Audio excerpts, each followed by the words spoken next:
taking on Kabras 2 in the Eric Shali Shield. And Dave Mwaura, I would love maybe to get your thoughts on the squads, but first we have to give you the squads that are starting today.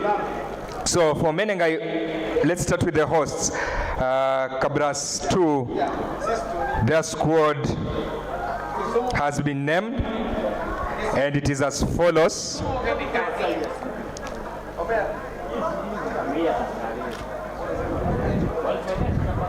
For Cabras 2, we have Tom Opio, who was recently signed, starting at number 1.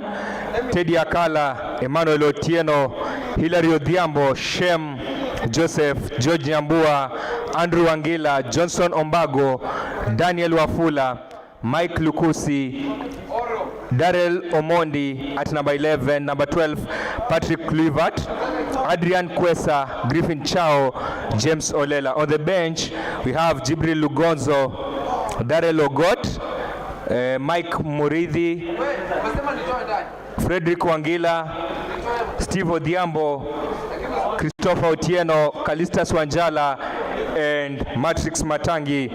Just to inform you that Matrix Matangi and Daniel Wafula are recent high school graduates who are in this match, with Wafula starting while Matrix Matangi is on the bench.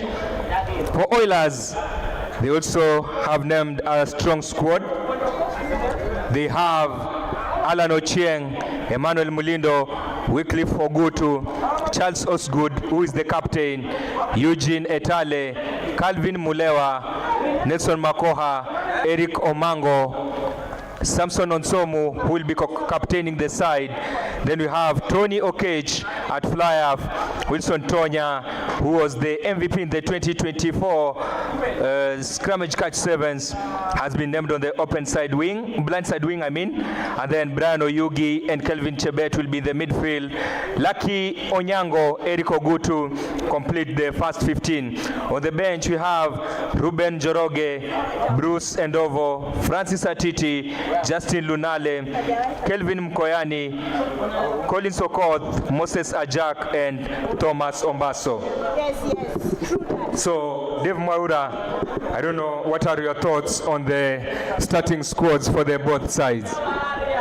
I think it's a good blend of experienced players and youngins, especially players like George Nyambua, who are coming into the team to get some few minutes into the game, and you know, he has been maybe in a sabbatical, but it's good for him to maybe get into some minutes going into the Kenya Cup season. For Oilers also, they've included some few experienced players like Sam Onsomu, Charles Osgood. These are Kenya Cup experienced players, so being the defending champions, it will be a very, very exciting match to see how they'll match up with Kabras RFC. Okay. Mwaura expects an exciting match here. Both teams finalizing before taking on the pitch. The match will be kicking off a few minutes from now.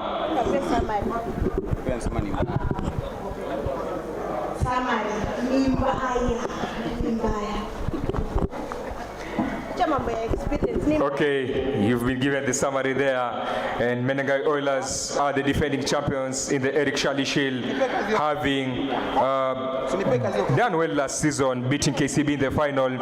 Obviously, they beat Cabras in the quarterfinal to get to this stage, and now they are here facing off again. Remember, these two sides have had an impressive start to the season. Menengai Oilers winning their openers, as well as Cabras beating Kisumu and Most, while Menengai Oilers have beaten Nakuru in their opening matches. So the referees are waiting for the teams to take on the pitch, and we are going to have an exciting match here. Remember, you can catch this match live on Scrummage TV. Remember to share with friends and family this live link so that they can enjoy the matches that are coming live to you.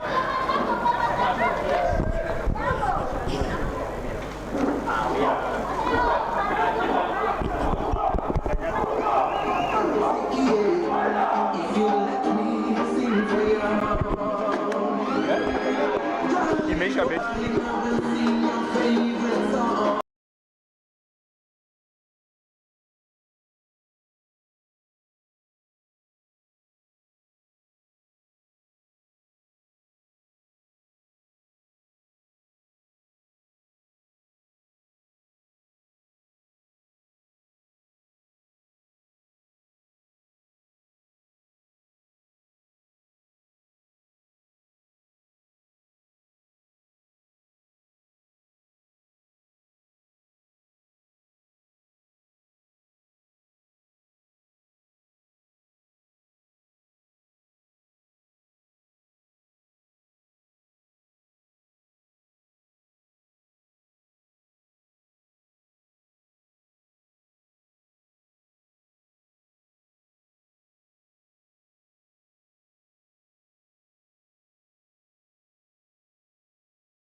Kabaka, keep it tight. Tight.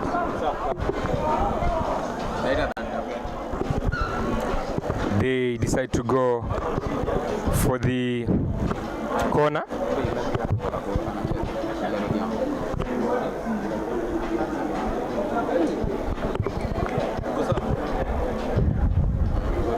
A line out for Menengai Oilers early on in this match that has just kicked off like a minute ago.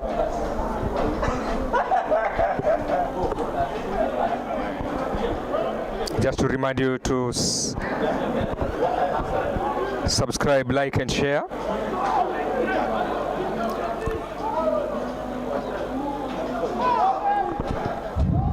They go for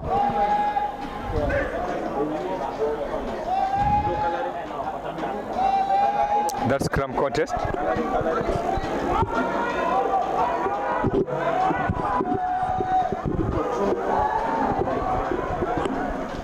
Oilers with an early attack, and they go over for the opening try. What a start by the defending champions, scoring under the post. And Ogutu is waiting for that conversion.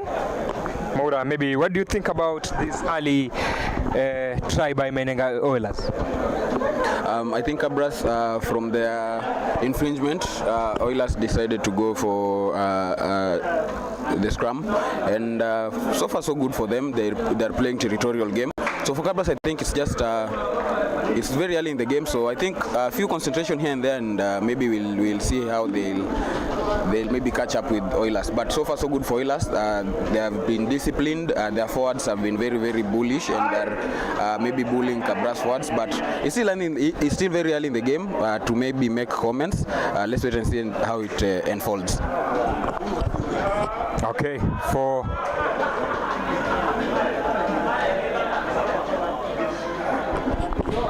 Menengai Oilers currently lead by 7 points, having scored and converted 7-0 early on in this match. Cabras now trail by 7 points, thanks to that center post try for Oilers. A kick well raised, claimed by Cabras. Now a chance for the Sugarmen to handle possession. Daniel Wafula feeds James Olela. James Olela wrestling his way into Oilers 22, gains several meters, rack well cleaned. Cabras now on attack.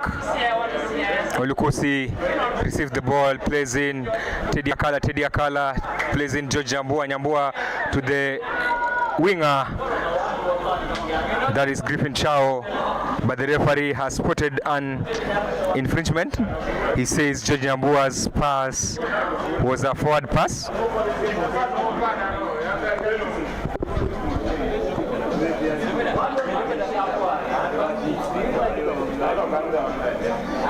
If you're just joining us, this is Scrimmage TV.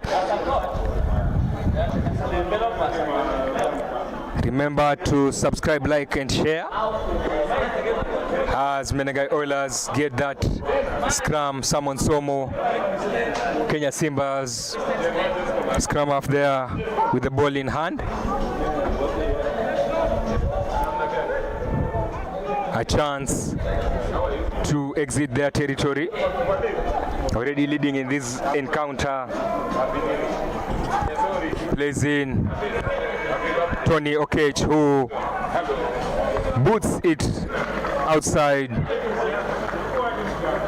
And now it will be a line out for the Sugarmen Cabras, donning their green and black jersey.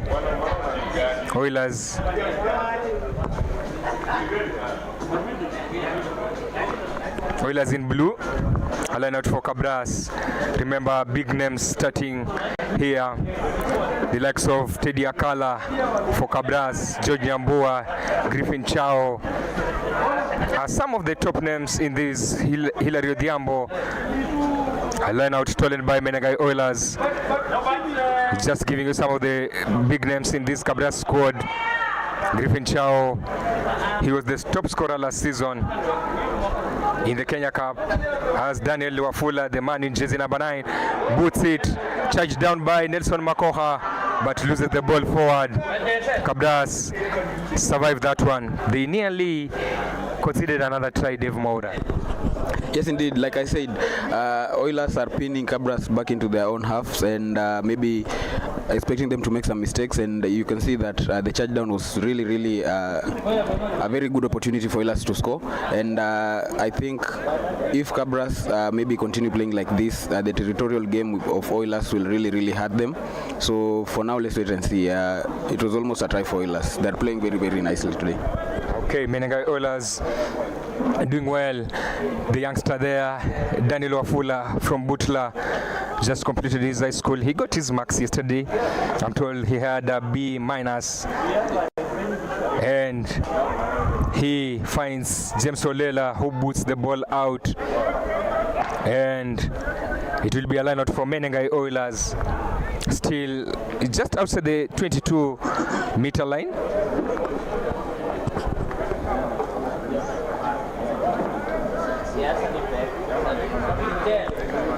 This match is coming live to you on Scrummage TV. Remember to like, subscribe, share, and invite friends to also enjoy this one. As Oilers go for that line out. Osgood in jersey number 4, captaining this side.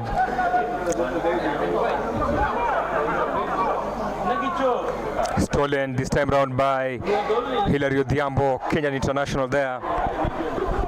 Cabras now scrambling to exit. Patrick Kluivert, he has been one of the standout players for Cabras in the Eric Shally Shield side. Obvious getting a couple of tries in their match against Kisumu, and later that match against Masinde Muliro. Mike Lukusi there with the ball in hand, boots it, but he does not find touch. So Oilers have a chance to clean their lines, but finally Cabras have their line out.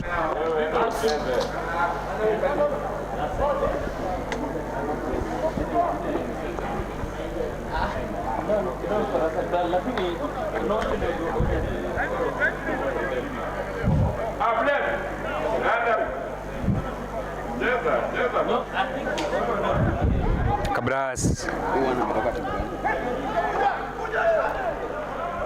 again unable to get it right.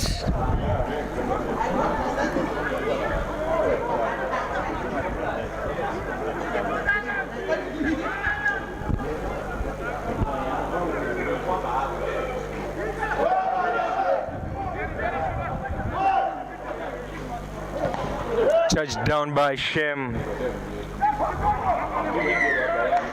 and Cabras have a penalty.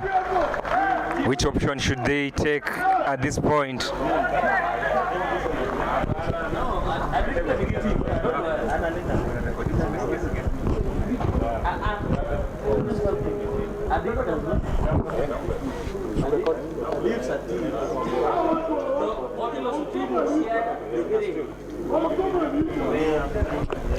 Mike Lukusi boots it out after that penalty.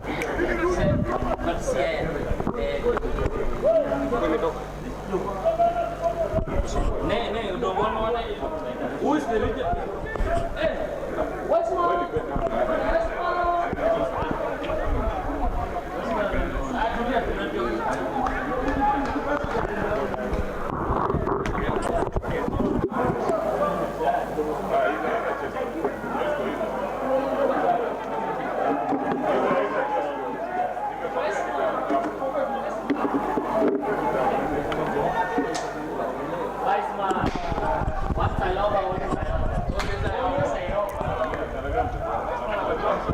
Cabras now in attack. Olela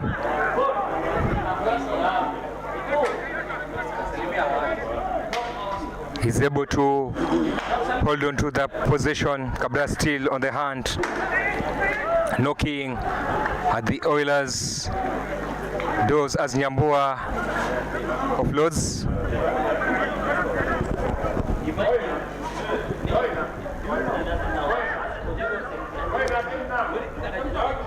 They decide to go to the outside, sends a pass to Olela. They get that track. Tidiakala.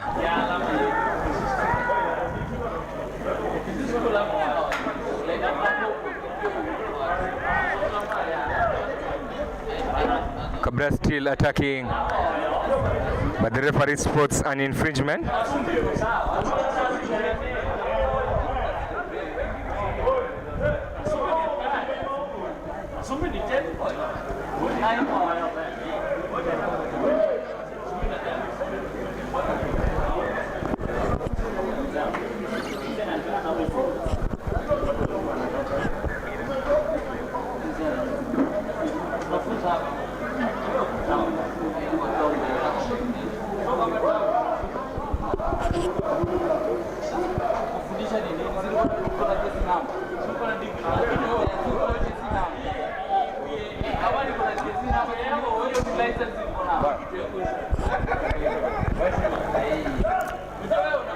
A scrum contest for Oilers as they survive again. Simon Somo feeds Okech, who boots it out of his territory. The bounce of the rugby ball is always tricky. It drives them several meters, but they kick. They respond with a kick in Oilers 22.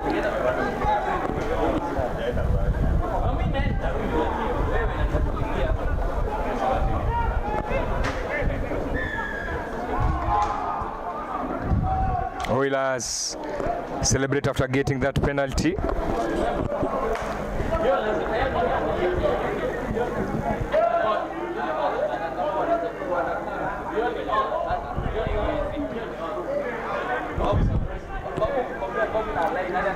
Lukusi with the ball in hand goes for an up and under kick, chases, but Okech calls for mark, and he responds with a kick which bounces back in play, out of play, and Cabras now have a line out in their own zone.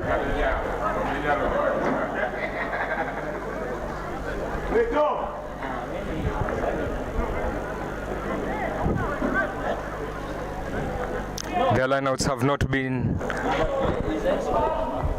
that fantastic, but this time round they do well.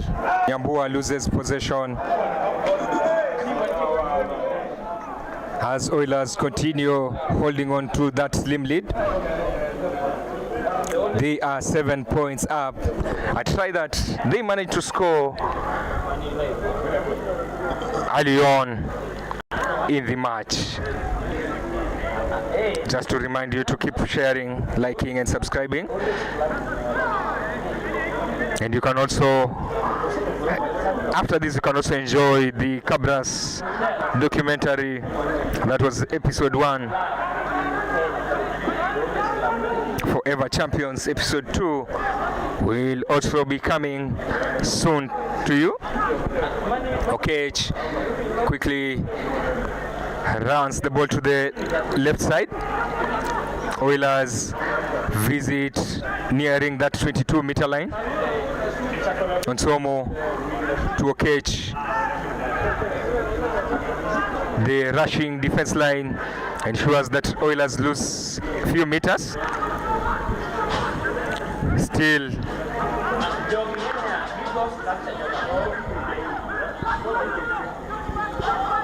attacking is Menengai Oilers. These are the Eric Shally Shield, the first ever title which they managed to win last season, beating KCB, who are perennial champions in this competition. Remember, this time round the ESS has been shifted into conferences. They have been shifted to conferences, Eastern and Western Conference. But again, this was meant to solve walkovers but it has not been able to solve the walkovers. Reason being, a number of teams are unable to travel to different parts. For example, it was Nakuru RFC who were supposed to be here taking on Kisumu RFC, while this match was supposed to be played at Kakamega SK Showground, but the shifts were done after Nakuru opted not to travel for this one. So this is the reason why we have this encounter here at Mamboleo grounds, serving as the curtain raiser for that Kenya Cup match. A scrum for Cabras just after the 22-meter line. Daniel Wafula will be feeding that scrum. And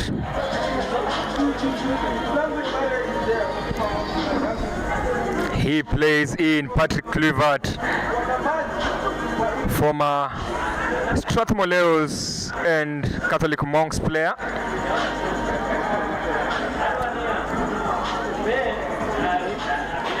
Daniel Wafula obvious has his brother Victor Awire, who will be making his Kisumu debut today as he gets reunited with Cabras today later in the evening, part of the youngsters and brothers playing rugby. I was given a very funny story that once, or some years back while in high school, one of the brothers broke the other one's hand. So that is sibling rivalry, but this time round it will have been interesting if they go to play against each other today. But it is Oilers. It is Oilers taking on Cabras. This is a Rai derby. Just to remind you that Menengai Oilers were able to beat Cabras, I think, twice last season in the Eric Shirley Shield, beating them in the league phase, also beat them in the knockout stage to get to the final, and could be the reason that informed the naming of the squads. Cabras obviously going for experienced names as they lose that line out, but they went for serious experienced names. They have gotten to that past that 22-meter line, but after that it has not been successful for them. I think it is something that the coach will want to solve quickly before they run out of time, as Olela fields that kick, plays in this young man by the name Lukusi, but referee spots a forward pass, and it seems so far nothing is working to Cabras' favor at this point. Maura, maybe what do you think about the display so far from Cabras? So far I think Cabras have been visiting Oilers 22, but converting those chances when they visit the Oilers 22 has been difficult for them. Maybe forward passes here and there, some infringements here and there. So for them it's just a lack of concentration when they enter the green zone. I think they visited Oilers 22 more times than Oilers have visited the Cabras 22, but Oilers are the ones with the points on the board. So for Cabras I think it's just a lack of concentration. They need to maybe prepare well when they enter the green zones and capitalize on that. Yes, Cabras needs to capitalize on the chances that they get, but it has been tricky for them, losing several lineouts, and it has been tricky for them.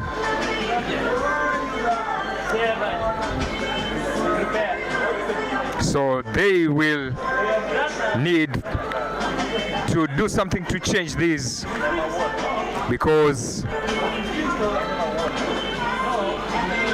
it has been a tricky start for them. as the referee summons the two captains there. It is one of the matches that both teams are looking to win, because it will decide who finishes top in this western region. Menengai obviously have picked big results in this Eric Shali Shield, especially that win against Nakuru and Kisumu, and they will be keen again to add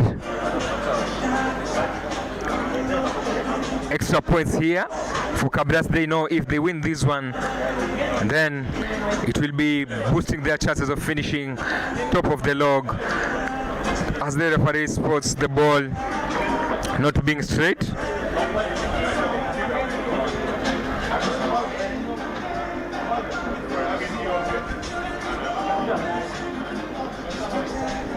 This is Scrimmage Africa TV. If you're just joining us, this is the first half of the Eric Shali Shield. The Menengai Oilers squad leading 7 points to 0. A try that they scored early on in the first minutes of this encounter. Cabras now on the chase as Olela feeds Griffin Chao. They understand he's a man who's got pace, but Menengai Oilers have been able to contain him well, as Nyambua again loses possession. If you just joining us, this is the Eric Shali Shield match.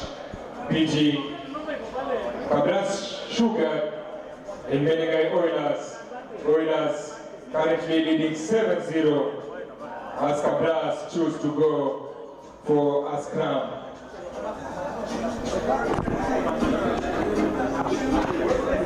Cabras Maura choosing a scrum again.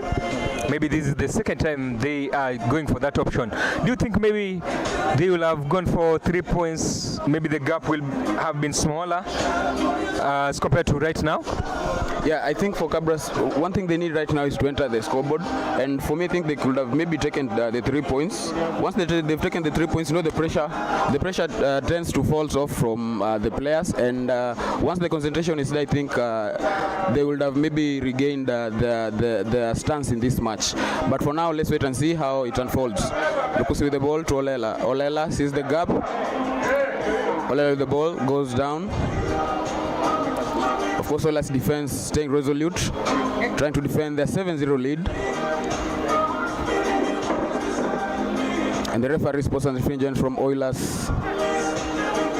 And again, we'll see what's the decision from Kabras RFC, whether they're going for a scrum or they'll take the points.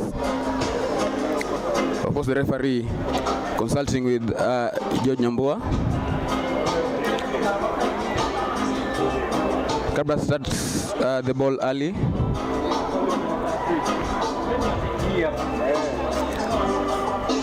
Cabras with the pick and carries, trying to bully the Oilers defense. And they're over. Cabras, they enter the score sheet for the first time in this match. They register their 5-pointer of this game. Current scores: Menengai Oilers 7, Cabras 5. Of course, with the conversion to come.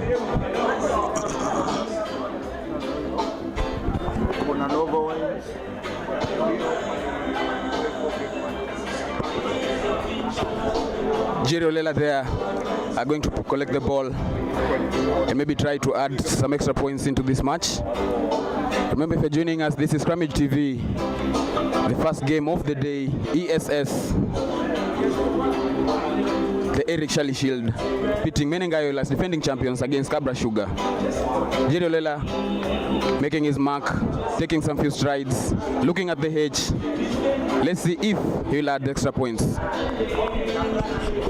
Yes, James Olela an Enterprise Cup winner, two-time Enterprise Cup winner, misses that conversion, and they now trail by 2 points after a big fight.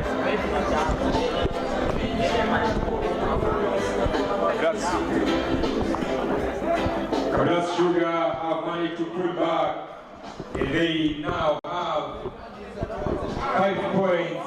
Menengai Oilers have 7 points. A 2-point gap separating these two sides here at Mamboleo Stadium. And just to remind you that at the VIP section you have Nova Wines, where you can get a bucket offer for canned beers. Buy 4 and get 1 free just at the bridge or the VIP section. So if you are a lover of a beer, look for Nova and they will sort you out. You have a red light.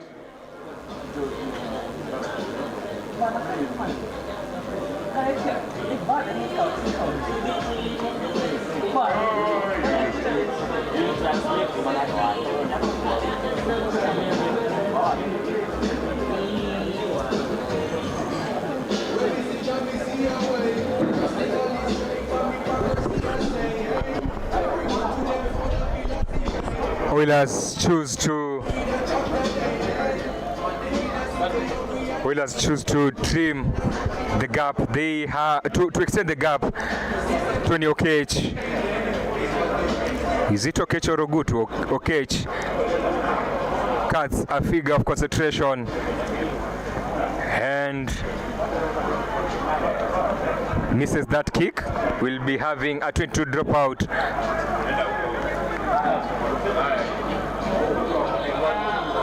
They had opted to go for 3 points, knowing that 3 is better than 5. And in such a matches with bigger magnitude, any points matter. Oilers now in attack. George Nyambua making that tackle. He's making his first appearance this season since playing for the Simbas in the Rugby Africa Cup qualifiers. He has not been in action, taking a break. He's a man who is making 13 years of appearance for Kabras Sugar this year. He has been one of the longest serving players at Cabras alongside Brian Juma. Also Brian Tanga, some of the names that have served these green, yellow and black squad for years. You can also call them the Forest Gang. Makoha with an offloads. Nice offloads from Menengai Oilers as they cross that 10-meter mark line. Oilers have 2 players injured. One manages to get up. Oilers winger battling with Griffin Chao. Referee goes to the previous infringement as they get that penalty. Which option will they be going for? Someone so more obvious with the ball in hand. He's one of the players tasked with leadership here. Obvious Onsomo can be able to play at scrum half and fly half for this side, Menengai Oilers side, as they decide to go for the corner. He started his rugby at Impala. Now he's part of the senior players being expected to help Menengai Oilers as they continue to chase for that elusive Kenya Cup title. Referee calls it back, asking them to use the mark, and they do that. I line out now for Oilers, deep to Cabras 22. They will be hoping to do well in this time round.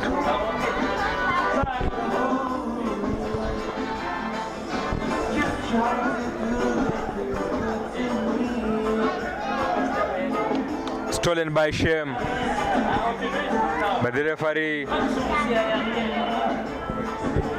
awards a free kick to Cabras.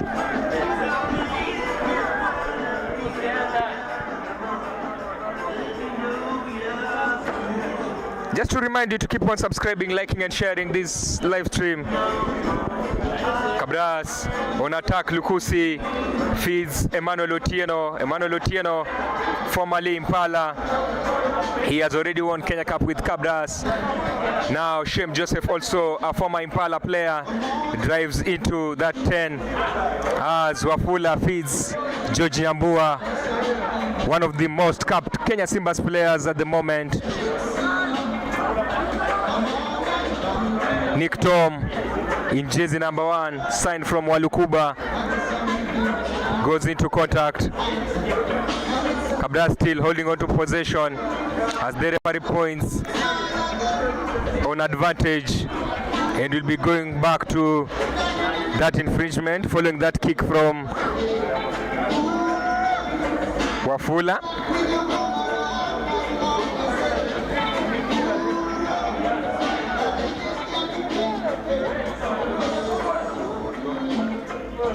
Which option do they go for? They decide to go for the corner.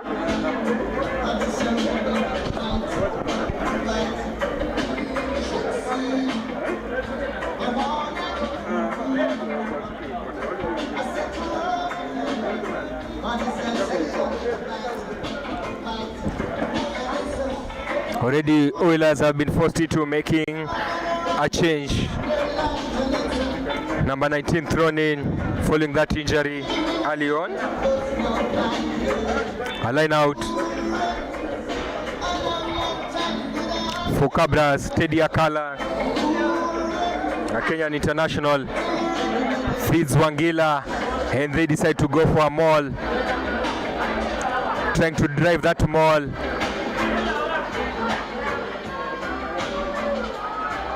Still driving that maul is Cabras Sugar. Now it's a rack for the Sugarmen as they sniff that 5-meter line. Cabras still knocking at that door.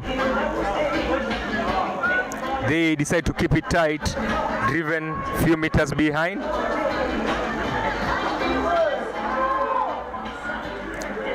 Cabras Rugby still battling. Menengai Oilers are keen as Shem changes the tact and they gain few meters. Still going. Cabras, Nick Tom now with the ball in hand. They are driven several meters behind. That is Emmanuel Otieno Adanja with the ball in hand. Has Cabras and another penalty. Lukusi was rushing for that quick tap, but he's called back and he's cautioned. Forwards decide to play it as Oilers get a turnover.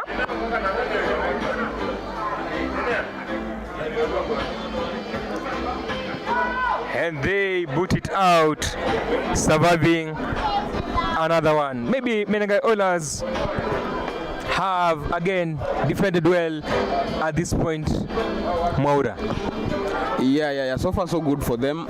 It's very, very difficult to defend in your own 22 against a very well-composed Cabras forwards.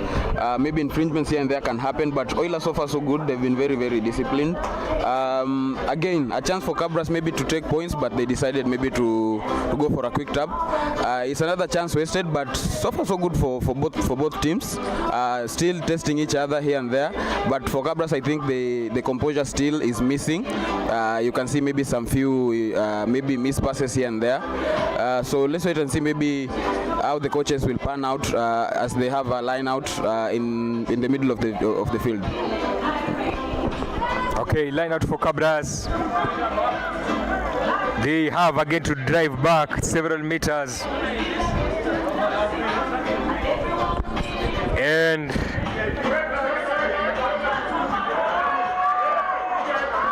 a big carry on the right side for Cabras. I've seen Gibson Weru in the house. It means they are taking this match very serious.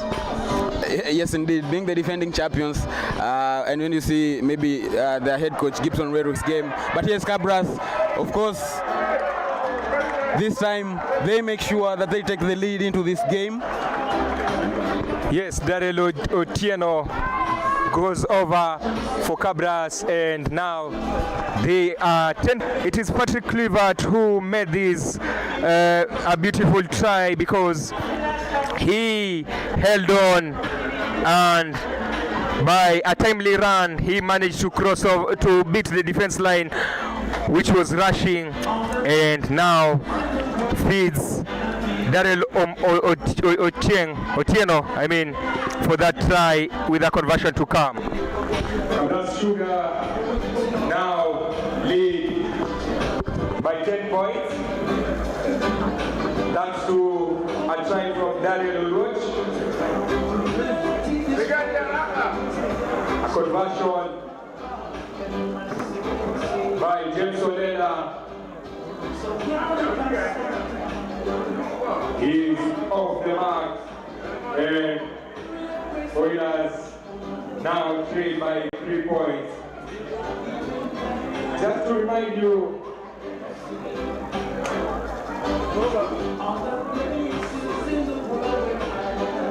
that you can grab yourself for canned beers and get one free at the Nova Wines. It's the fridge and the VIP section.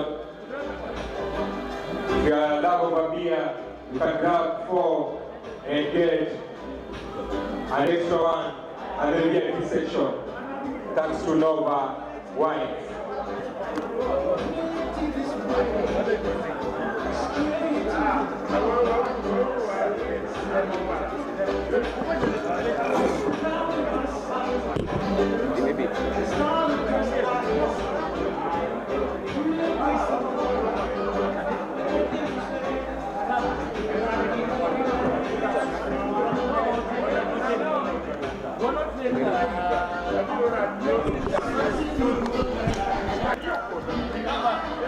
Cabras.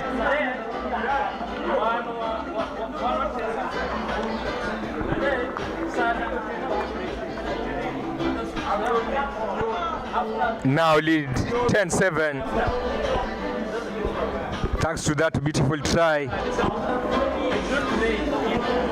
by Daryl Uluoch.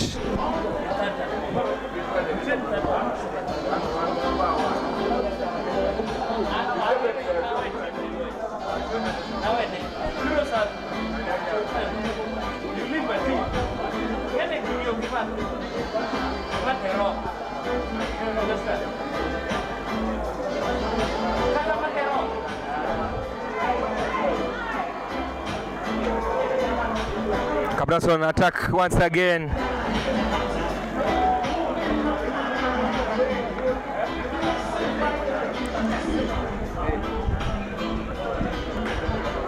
Teddy Akala plays in the score of the try. Daryl who plays in.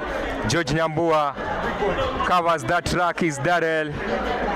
Wafula feeds Wangila, playing against his former side. Andrew Wangila there.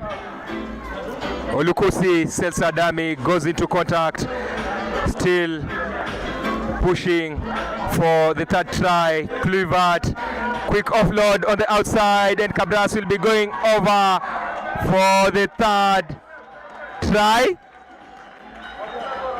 The man in jersey number 13 crosses over for the third try. I think Cabras have had 2 quick fire tries, and you can look at the defense, the Oilers defense this time round.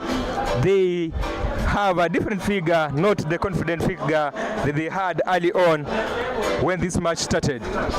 Yes, indeed. And actually, I've seen their backs coach Ostro throwing a thumbs up, saying that was a beautiful play from his backs. And Cabras, I think, all I was saying is just composure when they enter into the green zones. And so far, so good for them. They've been able to capitalize on their first maybe mistakes. And right now, they are maybe playing the ball wide, exposing those gaps. And so far, so good for them. Is taking the conversion. This conversion goes outside, but Cabras now up to 15 points in this match. The Charlie Shield match, beating Cabras and Menengai Oilers. Now they lead 15 points to 7. As this first half nears completion.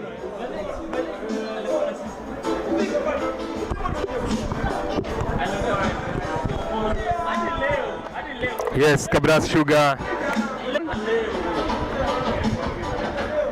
It looked like it was an encounter which was getting difficult and heavier for them.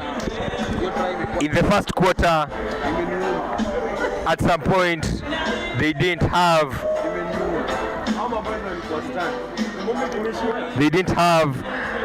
anything working to their favor, but they have managed to get quick tries. That is from Daryl Oluochen, this youngster Adrian Kwesa, and now they lead 15 points to 7. Remember, this is the Rick Shally Shield.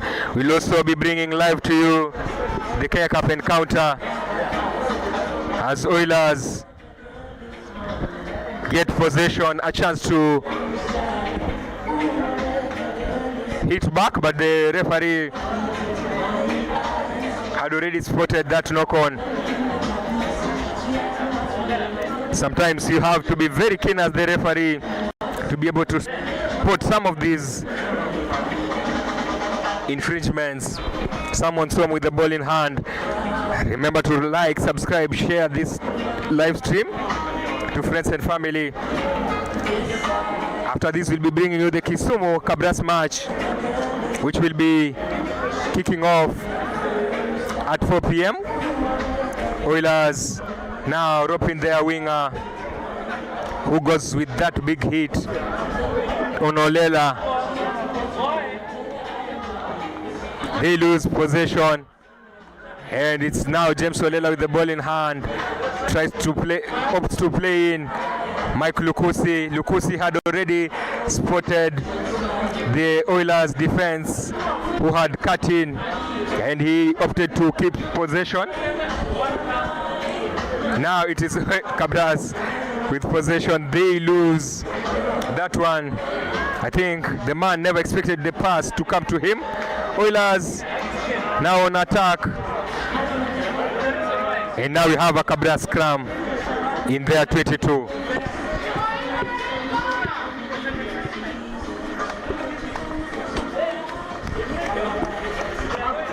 This is a battle between the two rice-sponsored teams. Obvious Cabras Sugar from the Western Kenya, sponsored by West Kenya Sugar Company, who are based in Cabras, Cabras region. Menengai Oilers, obvious from Nakuru, being sponsored by Menengai Group. Last season, they had the ESS title to brag for, and it has also always been a tough contest, especially in the ESS.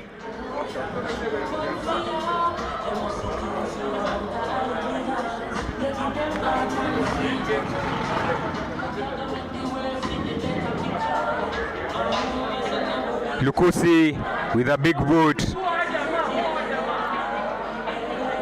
which troubled Okech, but they managed to field it. He sells a dummy, gains several meters, finally tackled. After nearly crossing that halfway mark, now they cross it. It is Menengai Oilers, but Cabras grab that penalty. And they'll be happy to have that one because they are currently in the lead. If you just joining us, this is the championship match between Cabras Sugar and Menengai Oilers. Cabras currently leading 15-5. Just to remind you that if you are a fan here, you can come to the VIP section. Nova wines are here, ready to sort you out. And if you grab a packet of 4, you get one free. So make your way to the VIP section and get to enjoy a beer as you watch this beautiful game of rugby. Now a line out.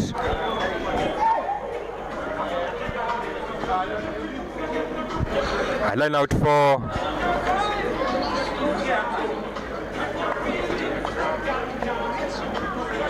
the Sugarman, Teddy Akala, waiting for the ball.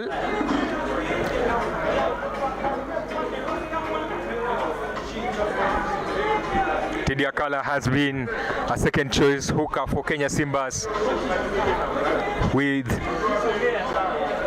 Eugene Sifuna being the first choice.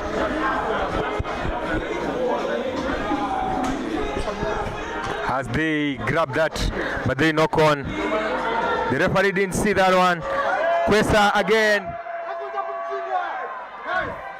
gains several meters into Cabras 22, but he's penalized. They were nearly beaten in this. They decided to boot the game out. They have decided to go for that rest and get the coach's comments. Maybe Maura, what are your thoughts on this first half? The first half has been really exciting. Of course, Cabras started on the back end, but they've maybe regrouped and maybe grew into the game, and so far they're leading. Oilers started really well, but lack of concentration in the half of this first half has been there, and it has led to them maybe conceding some tries. But it has been a good contest, and so far Cabras are on the lead. And you know, with Cabras, once they enter the lead, it's very difficult to maybe outplay them. So a very big hill for Oilers to maybe to climb. But let's wait for the second half to see how it will pan out. Of course, you're joining us. This is Kramit TV.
Cabras hit the bonus point try.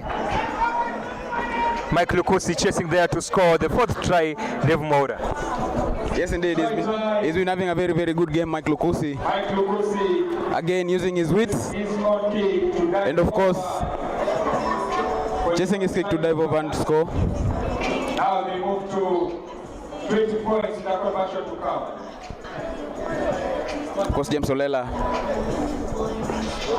will be looking for his first conversion, having missed all previous conversions. It's a very, very tight angle. Cabras taking into stretching their lead to 20 points to 7 with conversions to come. James Olela there, sorry, taking his strides, picking his angle, and of course breathing in and out, trying to measure the distance. Olela tries the conversion, and this time the conversion falls short, and they are 20 points to 7 up. And of course the conversion is wide. Cabras stretching the lead to 13 points. Of course, the score's reading 27 with Oilers restarting the game. Yes, they open a 13-point gap, a match that they trailed at some point. They have been able to turn it around, starting the second half strongly to grab that try. These are the Sugarmen. Now, Menengai Oilers looking for a response, but Cabras managed to secure that track. George Nyambua there with the ball in hand. He's expected also to play in the Kenya Cup match against Kisumu, having been named on the bench, just as part of the protocol as he returns from sabbatical, having missed the opening quarter of the Kenya Cup campaign. James Olela kicks the ball behind the defense, claimed by Tony Okech. Okech loses the ball. Now it's Teddy Akala, a man known for his heavy carries. Wafula plays in Shem. Shem had few options, went into contact. Wangila plays in Hilary Odhiambo. Teddy Akala to James Olela. Kabras on attack. George Nyambua on the open side looks for Griffin Chao. Gains several meters. They are sniffing that try line. Cabras Sugar still in possession. Wafula tries to run the ball, opts to run the ball to the outside. As Emmanuel Odanja gains several meters to that try line. Nick Tom loses possession, but the referee had spotted an offside. They ran it to Kwesa, the scorer of the opening try, and Cabras crossover for the fifth try. Now they lead 25 points with a conversion to come. Kwesa crosses over for another try, stretching Cabras lead to 25 points to 7 with a conversion to come.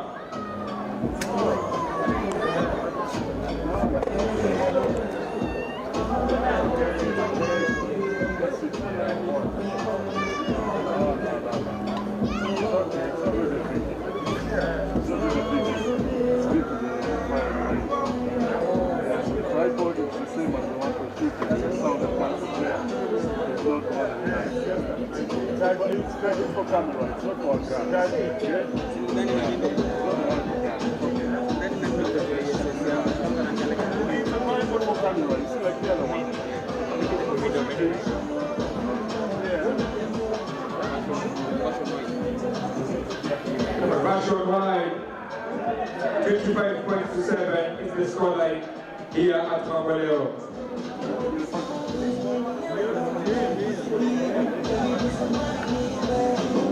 you are just tuning in, it is the second half. Just kicked off. Already Cabras have scored 2 tries, 2 quick tries. In the first half they had 3 tries, bringing their tally to 25. They have been unlucky with the conversions, missing all.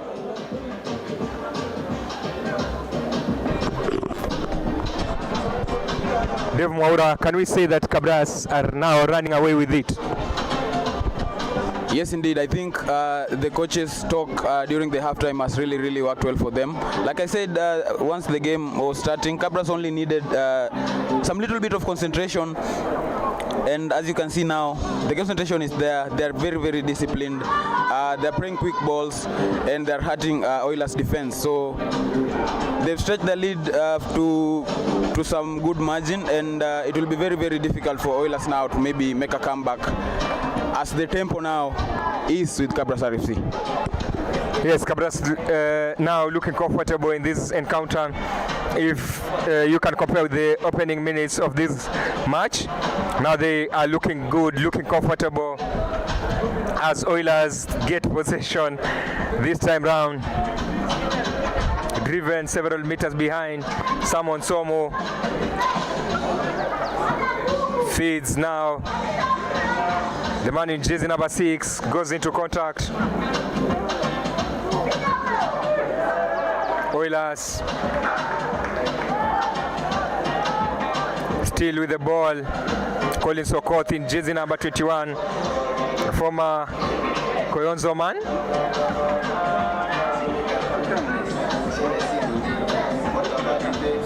Cabras now on defense.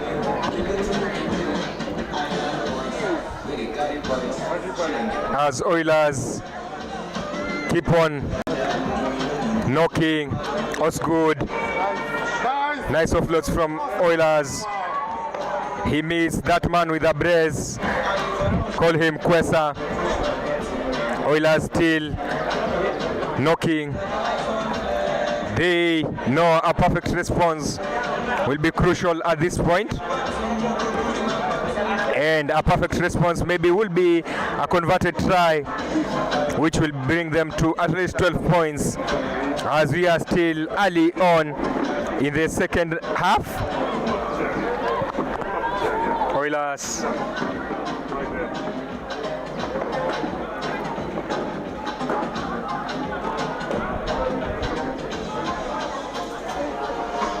in on attack. That is Okoth in jersey 21, the scrum half.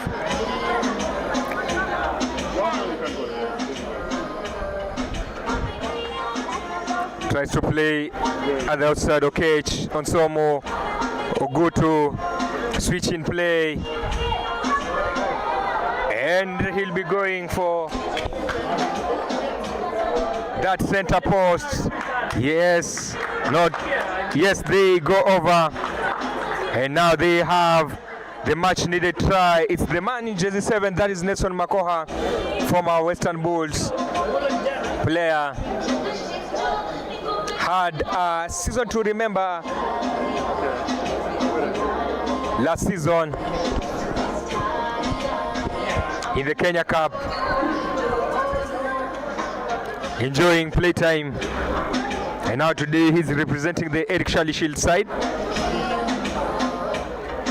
In the background it's Kisumu RFC warming up as Okech drills in that conversion to trim the gap to 14 points.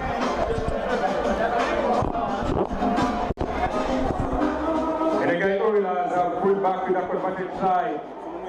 They now move to 14 points. 25-14 is the scoreline here.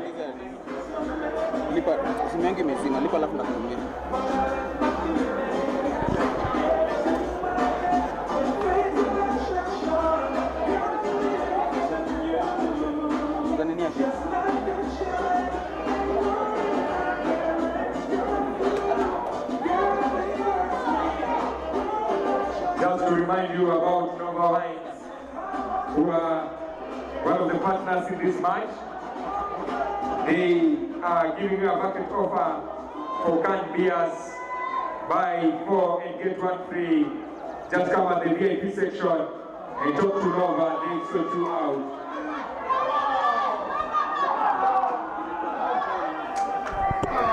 Daryl Oluoch had a beautiful play there.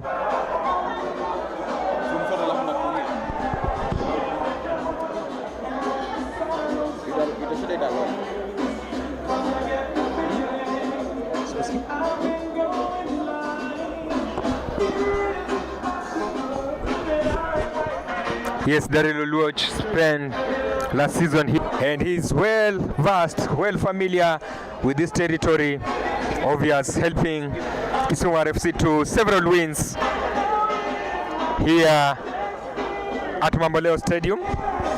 And now he's back playing for his parent club, Cabras Rugby.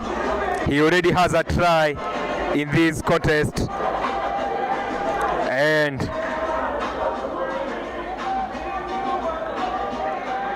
I would say maybe he failed to get the required support. Maybe Cabras will have crossed over for that 6th try. Now it's a scrum contest.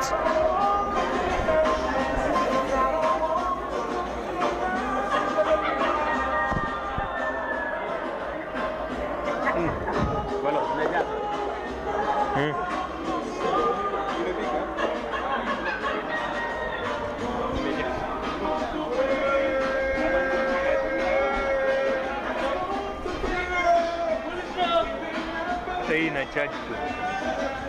Iko karibu kujaa, lakini ni hata kuja.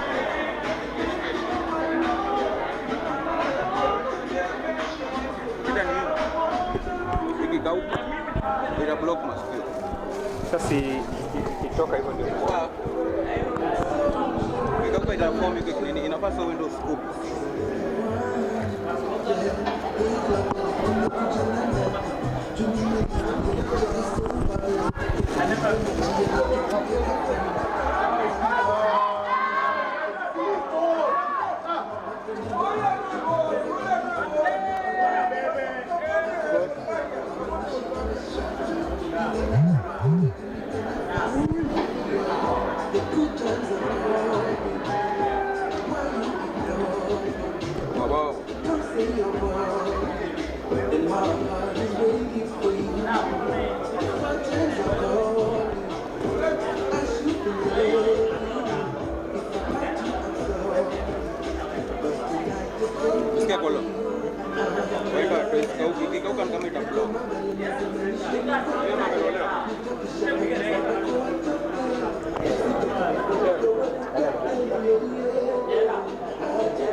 Oilers. Ogutu with a big boot.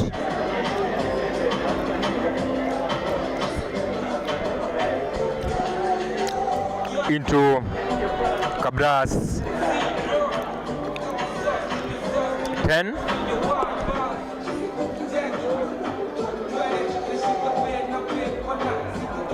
Just to remind you to keep on subscribing, liking and sharing as you continue enjoying this live stream. You can also give us your predictions on who you think is going to win this match, as well as the match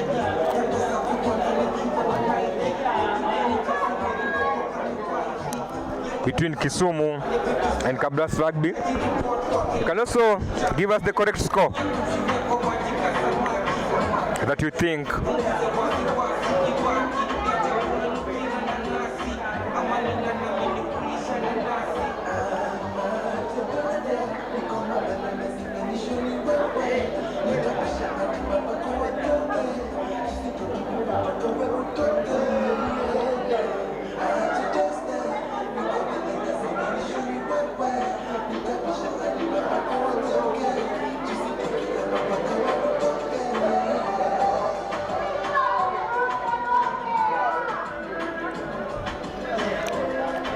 Chao there. I would say Oilers have been able to contain him well, but Kwesa has really troubled them, as well as Daryl Oluoch. Some of the players that have been able to trouble. James Olela goes down. Daniel Wafula still on the pitch.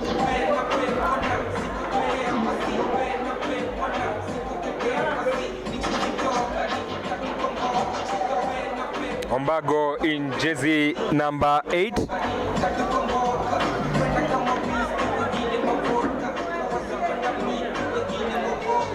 As Cabras are held high and they lose that one. Colin Sokoth with the ball in hand.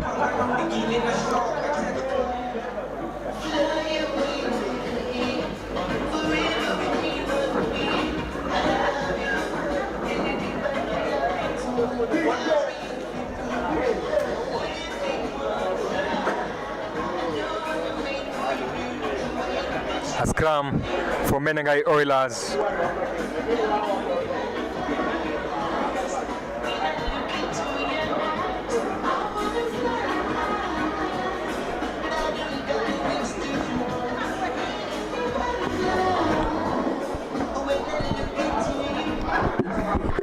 Medical break.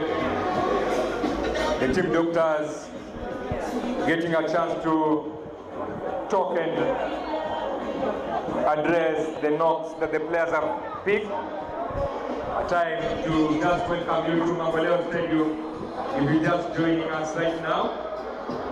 And to give you the score, Cabras lead 25-14 against Menengai Oilers. You can also follow this match live on Scrummage Africa TV, YouTube. And you can also share with friends and family who are back at home to enjoy this match live on Scrummage Africa TV, YouTube.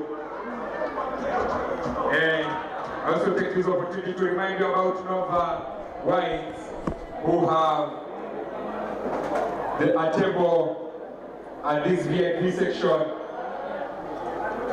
You can just walk to them. They have an offer. If you get a bucket of 4 beers, they give you an extra 1 free. So it's an offer that you can get hold of right now.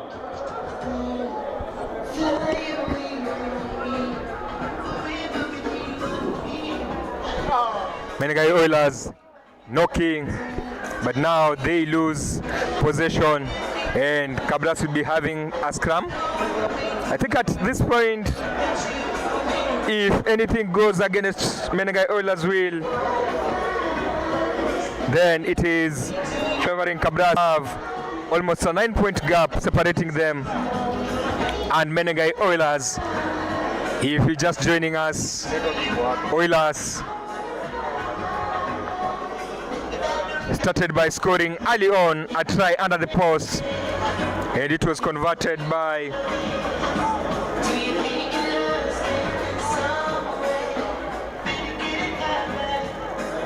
Tony Okech. And Cabras fought hard to come back in this encounter, and they scored 25 unanswered points before Menengai Oilers crossed over for their second converted try. That is Patrick Clivert. I told you earlier that he has had a good start to the season. Obvious bagging several tries against Kisumu in the opener, more tries against most. Today, yet to grab a try, but he has had several line breaks.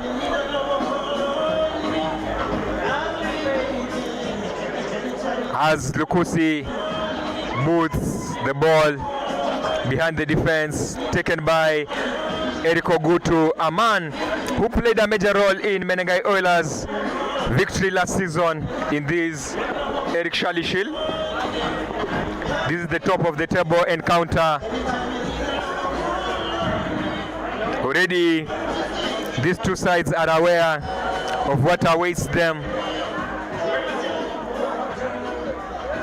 And all they were doing is to try and pick points from this. And Cabras look like they are in the driver's seat as Teddy Akala goes for that big tackle. Collins Okoth playing in Bruce. Oilers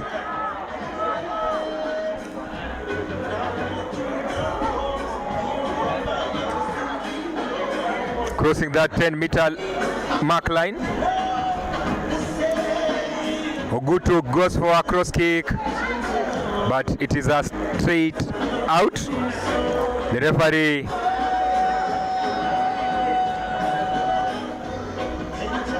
awards Menengai Oilers a penalty. Obvious Kelvin Mokoyani is in among the substitutes that have been done. They had to make a choice between 3 points and going at the corner, and they decide to consult before making that.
Give us your thoughts on this encounter. You can also let us know where you're enjoying as Nick Tom runs outside as Cabras continue making the substitutions. Nick Tom steps out.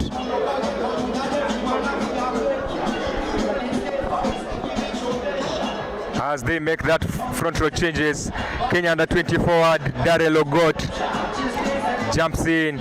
Claimed by Wangila, that line out. Lukusi feeds Darrell Oluoch, who goes down. Still on the pitch is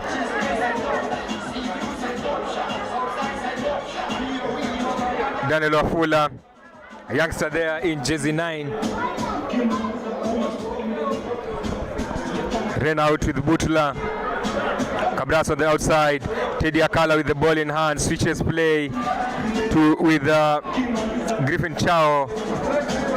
Griffin Chao gains several meters now on that 22-meter mark.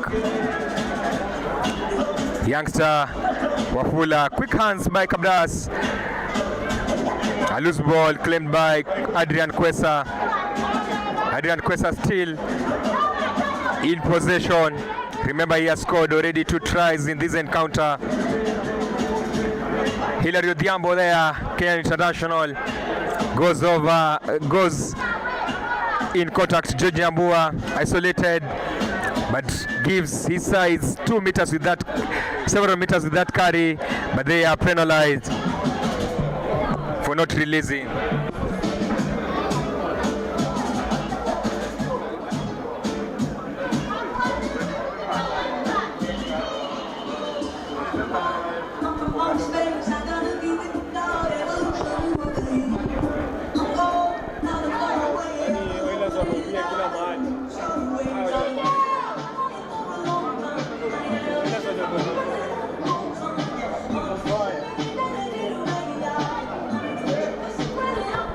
Remember to keep subscribing, liking and sharing as well as go for that line out.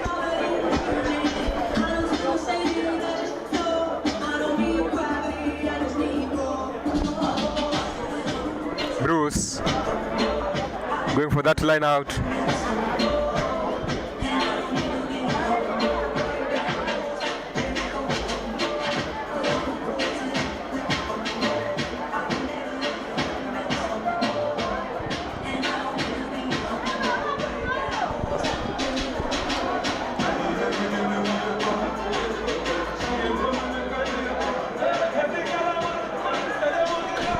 Oilers trailing by 9 points. Otsomu opts to kick behind the defense. The DHS, James Olela, is there to cover. The bounce of the ball nearly left him beaten, but he is quick to think of it, kicks behind the defense. Now it's Oilers trying to go for that counter-attack. Jersey number 15, Eric Ogutu, kicks it straight into the hands of Mike Lukusi, who quickly offloads. Griffin Chao now on the outside. As I told you, Oilers really did the assignment for him. They have been able to keep him at bay. This is a man who scored 7 tries last season against Kisumu RFC. He is very dangerous, but this time around they have been able to keep him silent. Collins Okoth, Seth Sadami gains several meters into that 22. Cabras survived that one.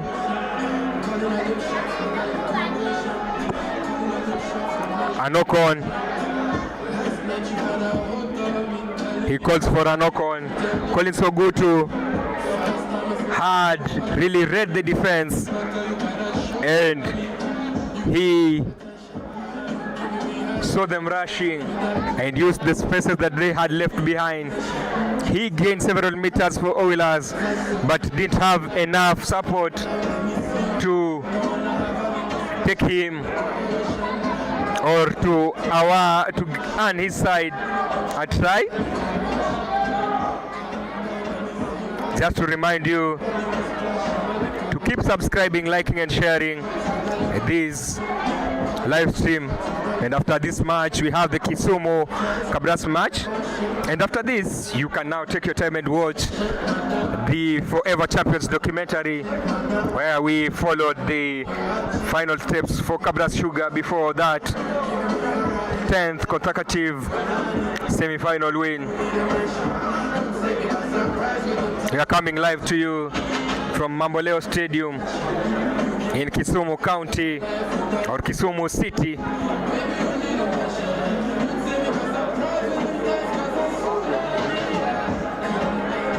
Dave Mwaura, so far, what do you think about the Sugarmen and how they have conducted themselves so far? Yes, indeed. Oilers, of course, mounting a comeback here against Kabras RFC. I think the substitutions that their head coach has done has really worked for them. Now you can see Simon Somu, of course, playing as a 10. And the new scrum half that they have introduced has really shifted the game to their favor. The game was almost going Cabras' way, but now Oilers have an opportunity actually to make a comeback. Yes, it's a match that Cabras have taken it with total seriousness. Only Shem and Nick Tom have been pulled off. They have maintained the likes of Teddy Akala, who is seated there, cutting a figure of somebody who has given all and is hoping maybe to be subbed off. On the bench there,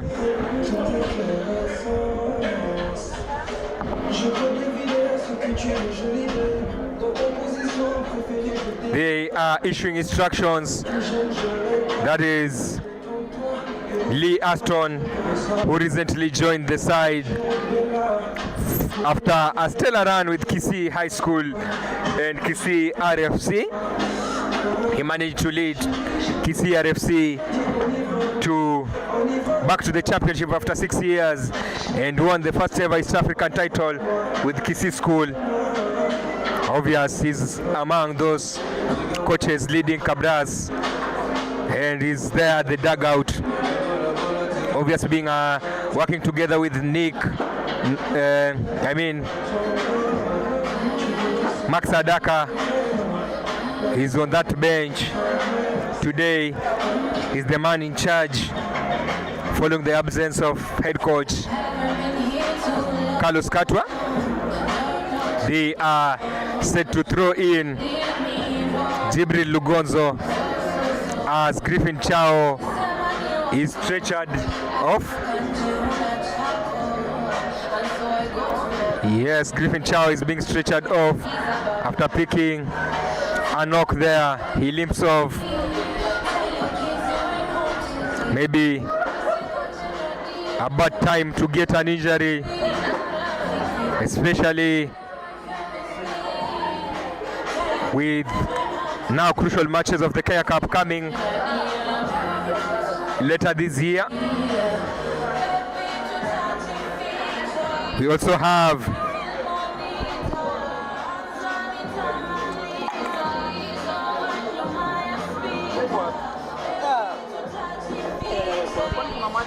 changes made. Griffin Chao steps out.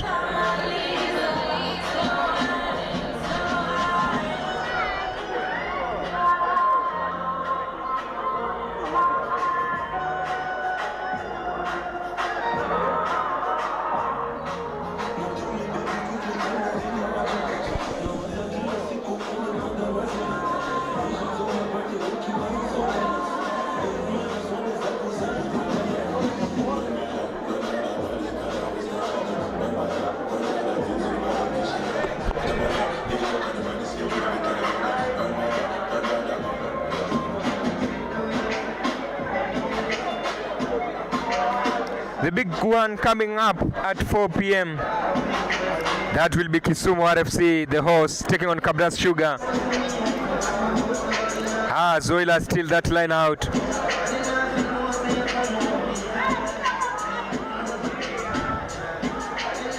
Okoth. Nice offloads by the oil man. Plays in Simon Somu.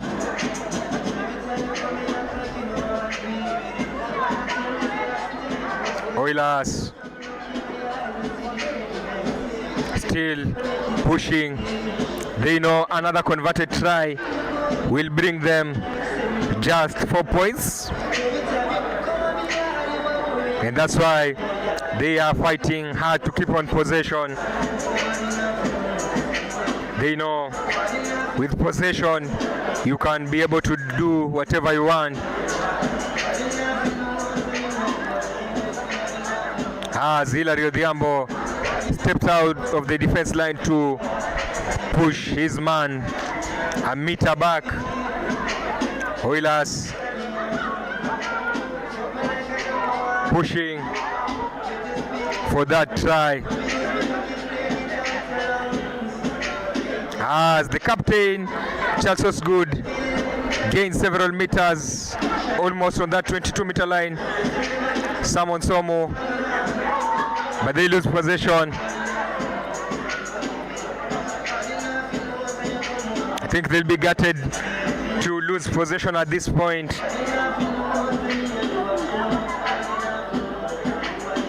Where they knew that keeping possession would be the only safe way.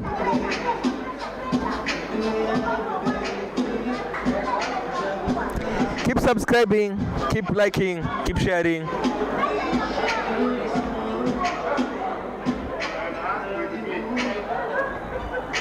As we head deep into this second half, the final minutes of this second half, Wafula with that scrum feed.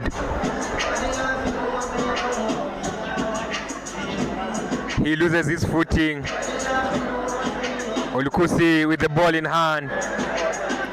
Picks it is Adrian Kwesa, the man who has already sealed his brace. Cabras lose possession, penalized there.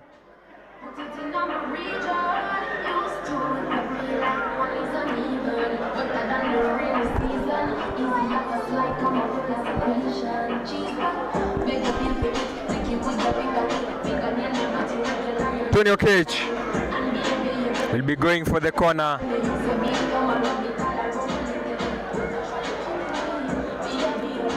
His kick is straight out of play, and we go back to that spot where he kicked. We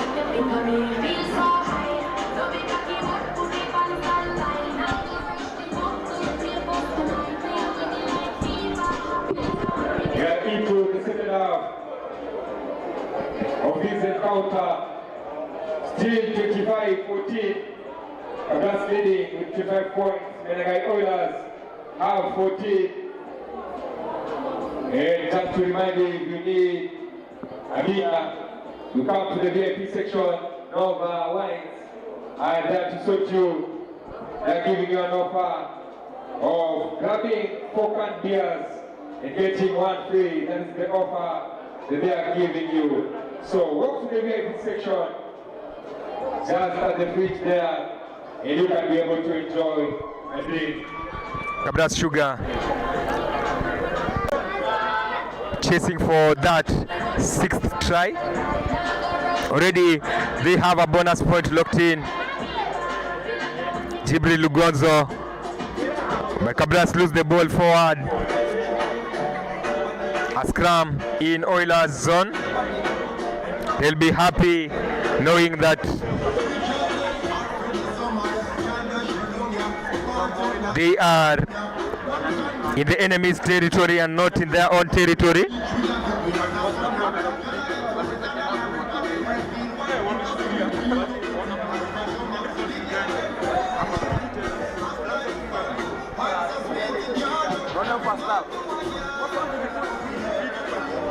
A scrum for Oilers.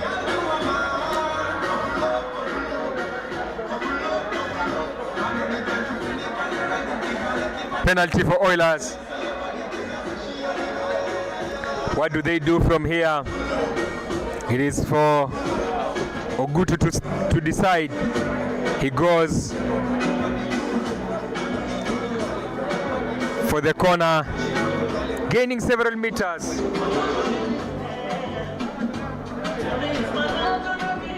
They know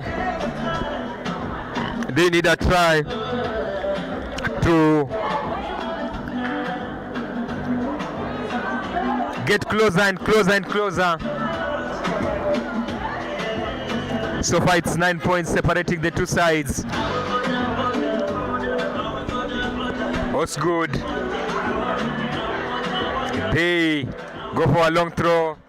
Ogutu to Samon Som, who has now turned to the fly-off position. Advantage for Oilers. I think he spotted a high tackle. Penalty for Oilers. What do they choose here? It's Ogutu.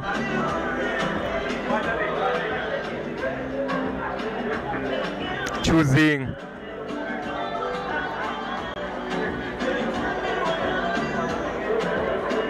Maybe he'll be going to the corner as the referee, as the medical break forces the referee to stop some minutes. Oilers trailing here at Mamboleo Showground as the fans continue to trickle in for this contest, pitting Oilers and Cabras, and later on Kisumu and Cabras.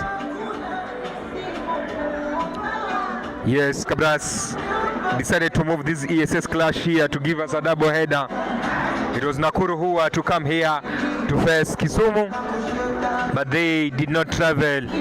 Hence, these changes that you are seeing here. We are yet to see some changes at the back line. Obviously, we are waiting to see if Matrix Matangi will get a run on. This is an East African most valuable player who was registered recently. Cabras make swaps.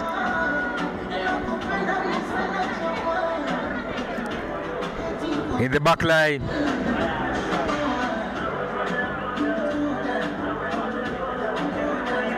You can see George Nambua there.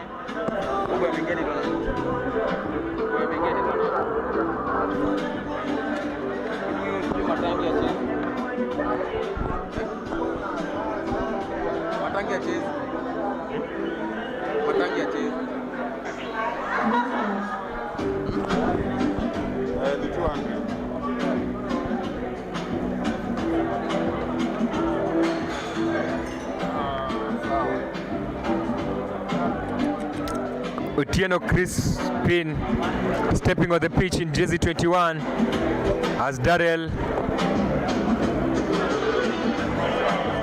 Oluoch walks out. Penalty for Oilers. They have opted to go to the corner.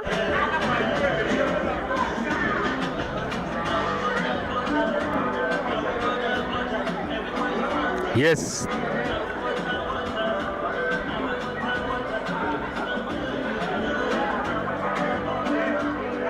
Some consultation between the referee and his assistant referee.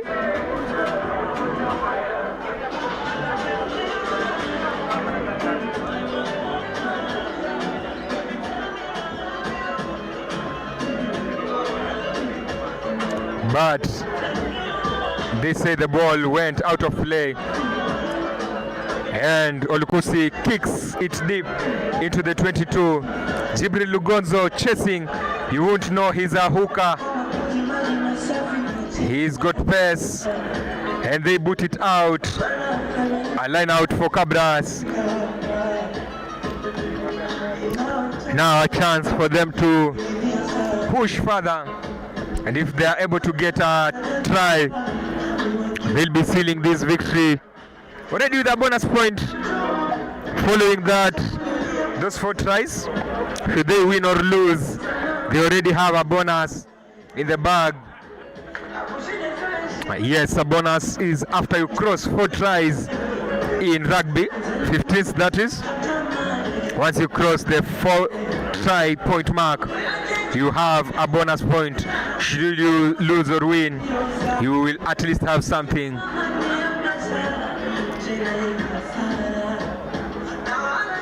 They have already crossed the point with two extra tries, that is 6. Dave Maura, do you think Menengai Oilers can grab something from this with few minutes remaining on board? I can see it is 9 points separating these two sides. Yeah, it's a game of rugby, of course. The minutes are still there for maybe Oilers to mount a comeback. But so far so good for Cabras. They've been resolute with their defending. And the youngins who have been called up to maybe, stretch their lead have been performing very, very well. But for Oilers, I think right now they need a try, a converted try. And for the next maybe 10 minutes, if they don't score, then Cabras will be looking maybe to walk away with this win comfortably. But for now, let's wait and see how it unfolds. Maybe Max Adaka opting to maintain the senior players, Emmanuel Otieno. We have George Nyambua, Hilary Odhiambo past the 70th minute mark. What do you think is informing this decision? I think for Max Adaka, in this game, I think he opted to maybe retain the experienced players because you can see that for Oilers, all the substitutions, maybe majority of the substitutions has been on the forward, on the pack. So maybe retaining the experienced players in the pack maybe suggests that. And Kabras RFC. Yes, Otieno dives over the corner. The referee says it's a try, but there are some consultation. Yes, it's a try for Cabras Sugar. Now we can say they have this, hitting the 30-point mark past Menengai Oilers, the defending champions. The youngster Christopher Otieno, diving over the corner. Linesmen say it is okay, it is a try. And now Cabras have 30 points. Surely they will be winning this Moura. This is what Cabras wanted. For Cabras Sugar at the final minutes of this clash. Crossing over is Christopher Otieno in jersey 21. Ensuring that Cabras Sugar grab maximum points from this contest. Now in the Western region, it's Cabras 2 on top of the standings. And Menengai Oilers at position 2. Full-time scores 30-14. Just to remind you that you can grab a beer from the Nova Wines and the VIP section. If you grab a 4-can beer, then you get 1 free DJ 20 cars.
completing the first 23. On the bench, you have Howard Ukwema, Ilari Mogoko, and Elfas Otieno.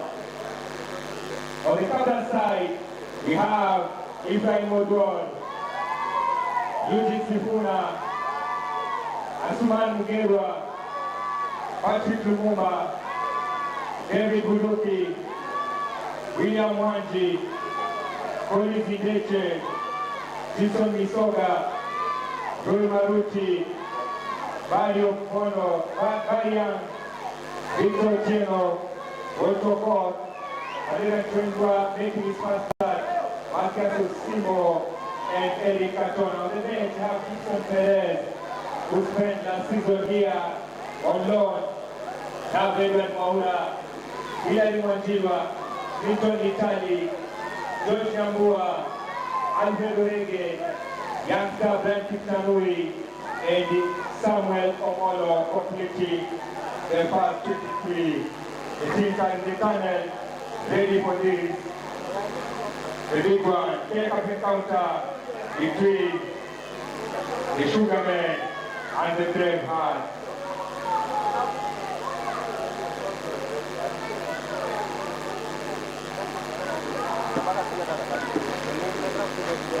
Remember, you can share the South Africa link to family and friends to watch it from home if they are not here.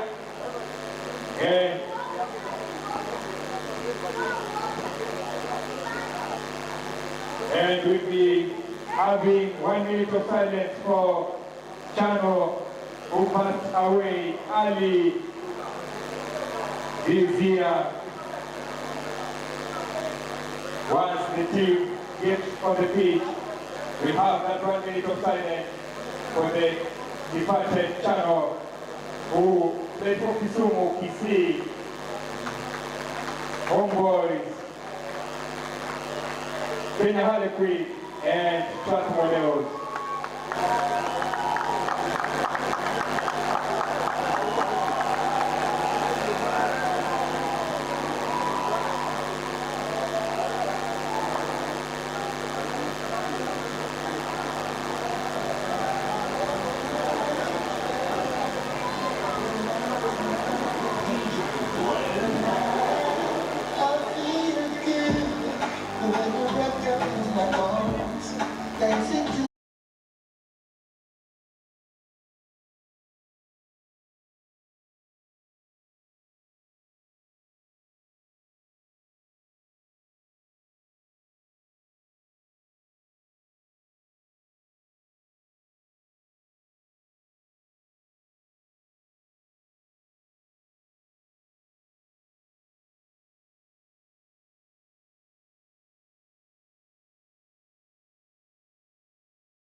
The minute of silence is done.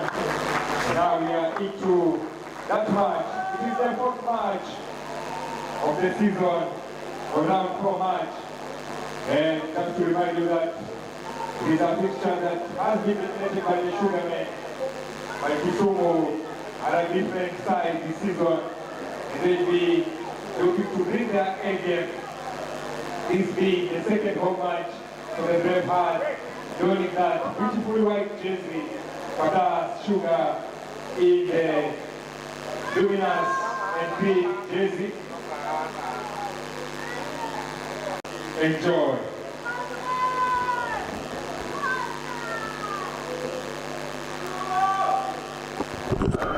Dave Maura, we are into the Kenya Cup encounter. Cabras taking on Kisumu RFC. Obviously, the last time Cabras played in Kisumu, I think it was a 13:59 scoreline.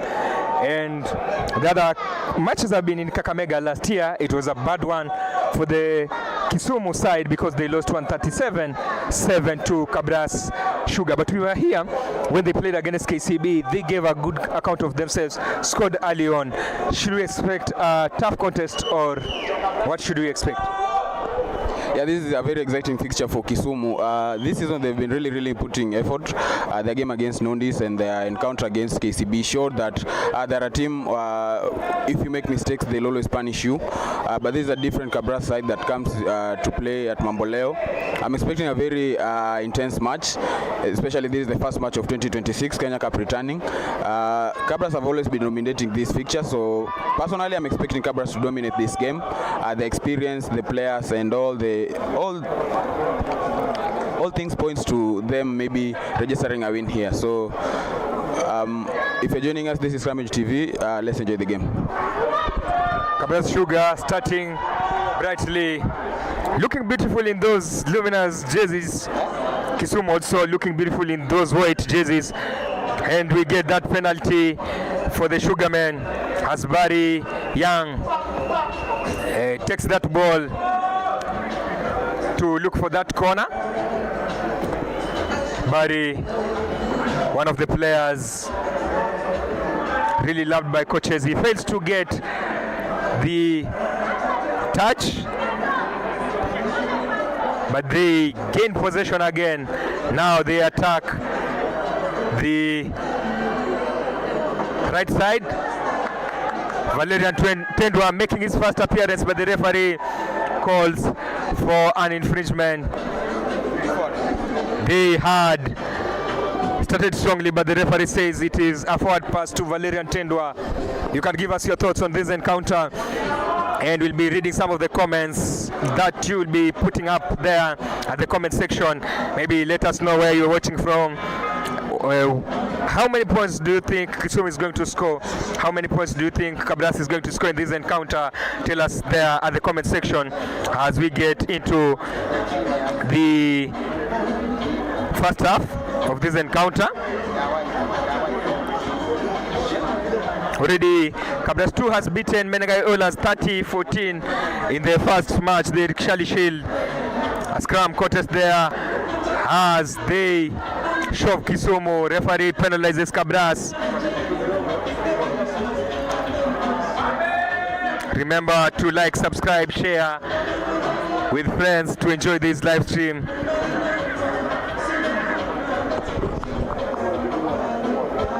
We are coming live to you from Mamboleo Stadium, home to Kisumu RFC, a venue that has hosted the National 7 Circuit. Just to remind you that it is at this venue in 2017 that Cabras Rugby were crowned National 7 Circuit champions. It is very long. A few people are aware that Cabras has ever won the National 7 Circuit. Maybe in this squad there is no player who featured in that National 7 Circuit victory. Obviously that squad had the likes of Dan Sikuta, Brian Tanga, who is on the sidelines today, not playing today. Asbari feeds Collins Indeche feeds his fellow dreadlock man. But Cabras knock on. He had fed Walter Court. They knock on.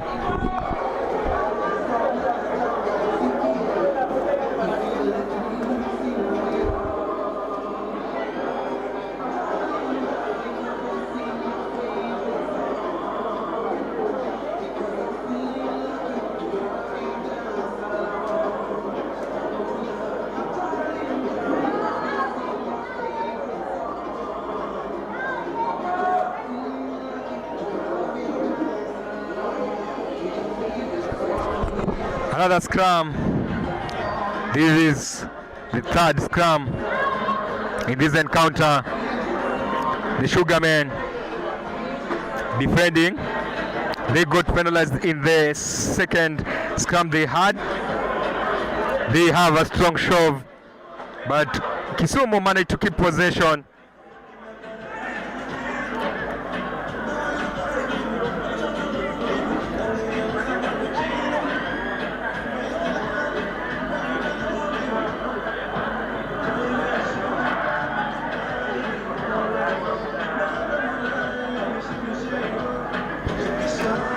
Kisumu enjoying their space of possession. The referee telling Cabras to step several meters behind, not to be offside.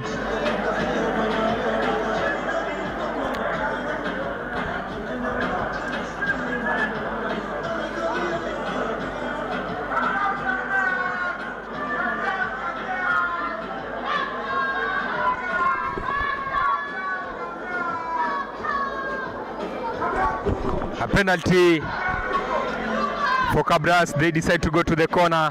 That is Barry in number 10 jersey. Boots it out, and they'll be having a line out.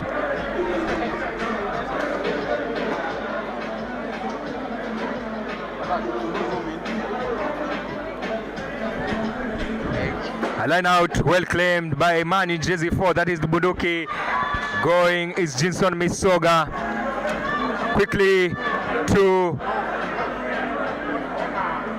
the midfield, but they had lost that position. They recollect themselves. Is Cabras Sugar. Barry being held high as Cabras decide not to contest it.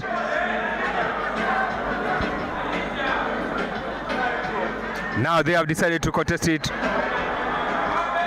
and it's a penalty for Kisumu once again.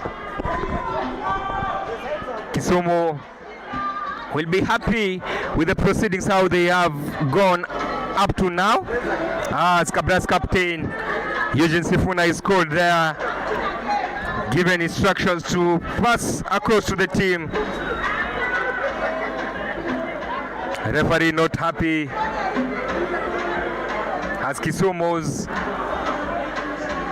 flyer boots the ball out.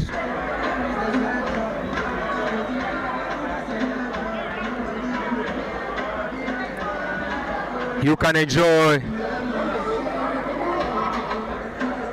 this action with friends and family by sharing the link.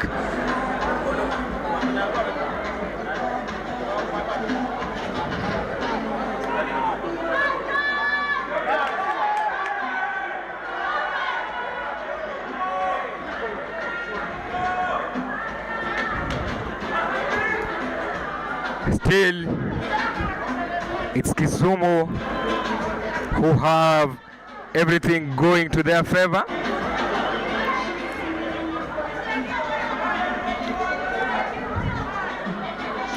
This is how they started the KCB match.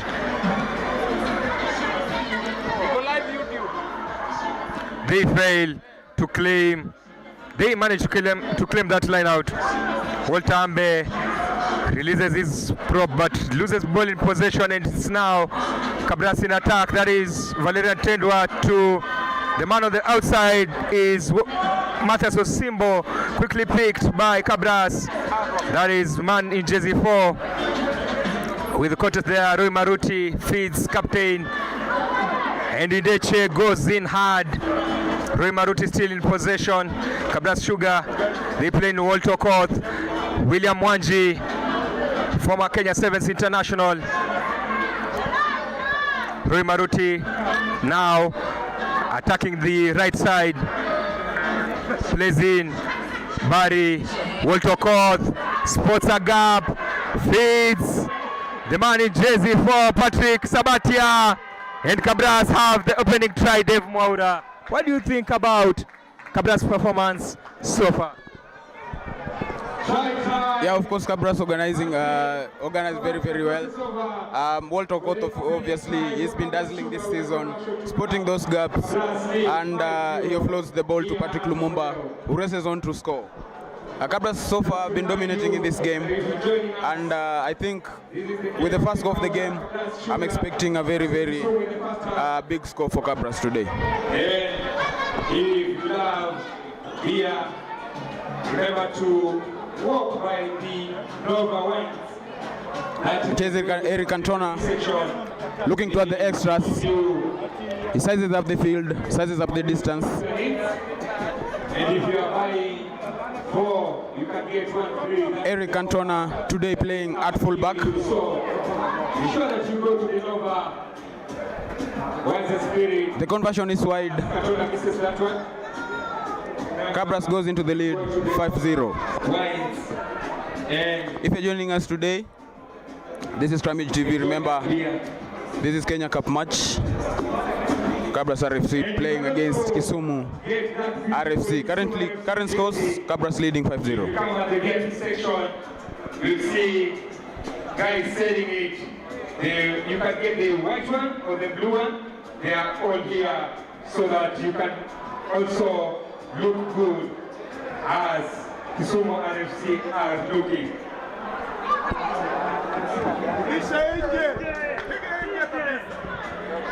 Cabras lead by 5 points. Eric Cantona has missed his kick. It is the first time he's missing his first kick.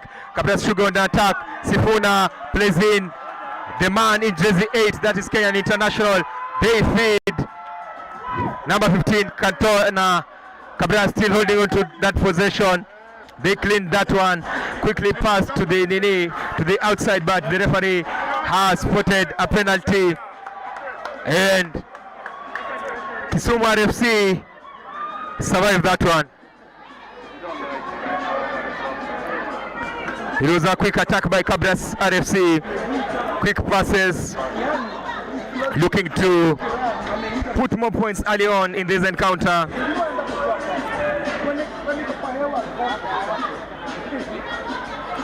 Remember, this is the Kenya Cup encounter. Kisumu RFC. Royal Mondi says Kisumu RFC will not score more than 15 points in this. Remember, Cabras Sugar are yet to concede a try this season. Their fan number 1, Steve Mwanji, keeps on saying that their try box is tough only. A line out for Kisumu. They lose it. And it is Kisumu with that boot behind the defense. Takes it is Walter Osimbo, formerly with the Simbas. Plays in Eric Cantona. Cantona passes Victor Tieno, making his first start of the season. Victor Tieno was on loan here at Kisumu RFC, so he's facing a familiar territory, a familiar side. Cabras Sugar tried to play it behind, but Walter opts to kick straight into the hands of a Kisumu RFC fullback who goes for an up and under. Takes it is Barry Young. Cabras Sugar now in their own territory. Ball taken by number 8, Jason Misoga, but the referee spots a knock-on. It is 5-0. The scoreline separating these two sides. Take this opportunity to remind you, you can get that beautiful Kisumu RFC jersey, that white or blue jersey, wherever you want. You can get it here at the VIP section. This is the first half of the Kenya Cup encounter between these two sides. And being Kakamega and Kisumu facing off, you can say it's a Mashemedi derby, as Kisumu get an attacking scrum. An attacking scrum for Kisumu RFC. Obvious Cabras overpowering them, but Kisumu hold on that possession. He slices through the defense and dives over. Is the man in jersey 10 scoring under the post. Kisumu become the first side to score against Cabras this season.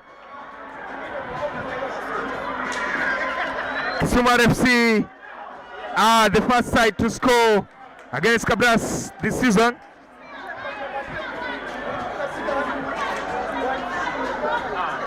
They have a try and a conversion to come. Should they convert, they'll be leading this one. Try from Kisumu RFC. Godfrey Namayan becomes the first player to score against Cabras this season. Conversion is good from Washington Ochen, and Kisumu leads 7-5 here at Mamoleo Stadium.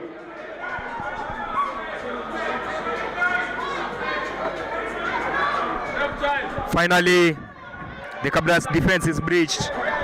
Kisumu now lead by 7 points to 5. They'll be happy with the scoreline so far.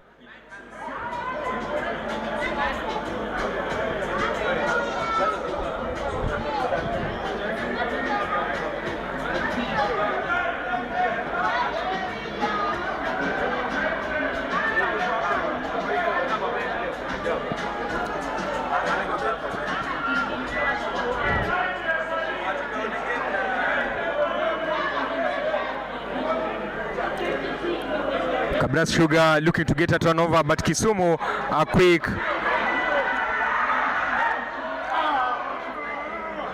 Now it is a scrum for Cabras Sugar.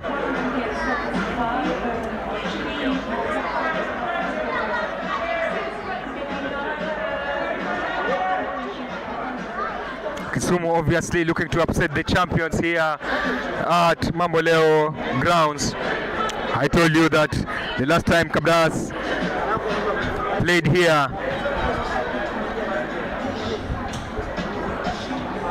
it was a 59-13 scoreline.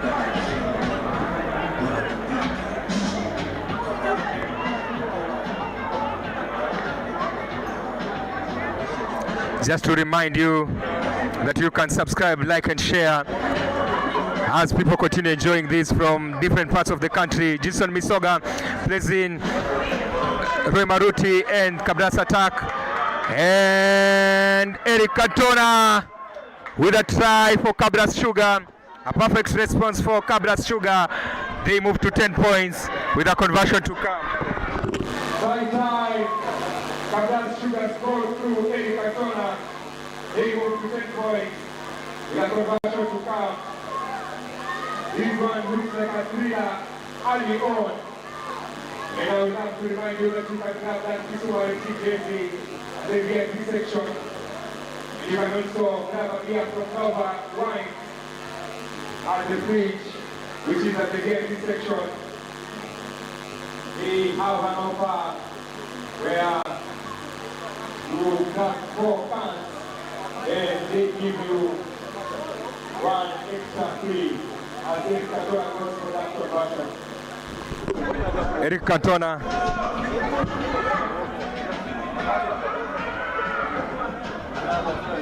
Going for that conversion. He missed the first one. He misses the second one. He has not been lucky this time around, Dave Maura, but looking at his past matches, Eric Cantona has scored at least his first 4 conversions in the opening 2 matches that he has played this season. Yeah, and actually when he was warming up, I think at such angles he was converting them when he was warming up, but I think the pressure of the game maybe has taken toll of him, but he's a good kicker, so we're expecting some few points from him in terms of penalties and conversions to come. Okay, Cabras now 10 points to 7 here at here at Mamboleo Showground.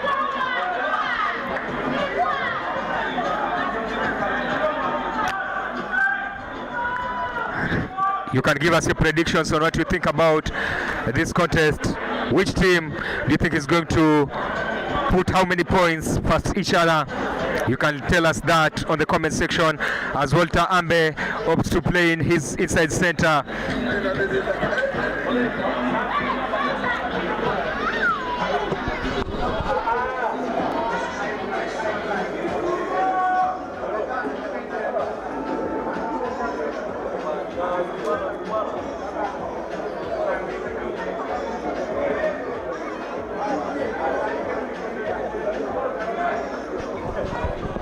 A penalty for Kisumu.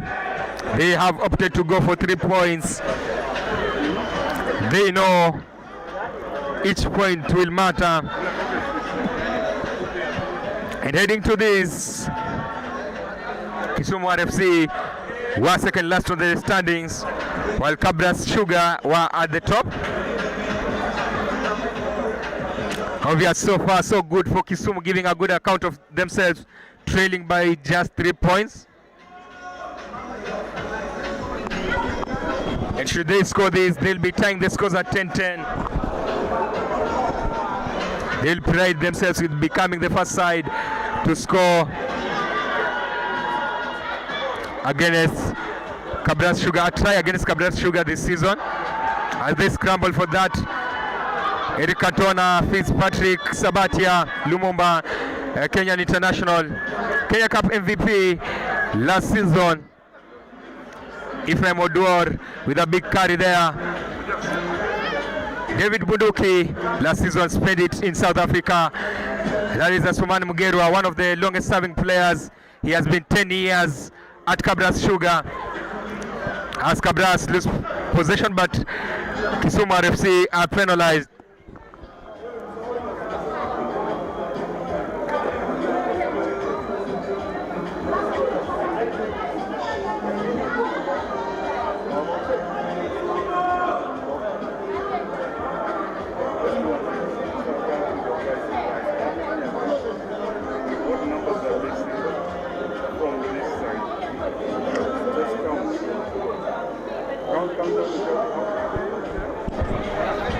What a contest.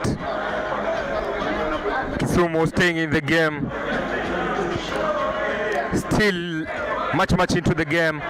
Indeche rises top to take that line out. Walter Koth with a pullback pass. Eric Cantona joining the line. And he'll be going for that brace. He has completed his brace. Eric Cantona with a try. What will you say about that move from Cabras Sugar and that fullback move from Walter Koth? Yeah, like I've been saying, Walter Koth dazzling in the midfield. This is why he's always a regular starter here at Kabras RFC. Perfect offload from Walter Koth to find Matthias Osimbo, who spotted an overlap from Eric Cantona as he raced to score his second try of the match. And now we have a match as they open the gap to 8 points with a conversion to come. And I take this Eric Cantona. remind you, you can get that Kisumu RFC jersey.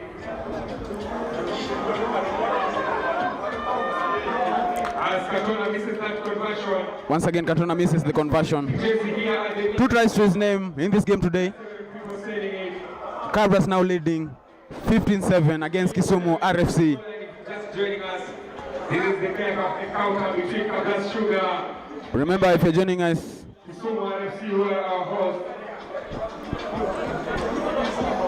And I also want to remind you about Nova Wines, who are part of the partners for this match. You can grab a as Kisumu looks to restart the game, back at the VIP section. They have an offer. Cabras starting to stretch their lead. If you get that can, Jinson Wisoga collects the ball, you have goes down at the rack. Here's Roy Maruti. an extra one free. Offloads it to William Mwanji. Mwanji with the ball. Big carry from William Mwanji. Goes down on the rack. And there's Ray Maruti. Barry Robinson.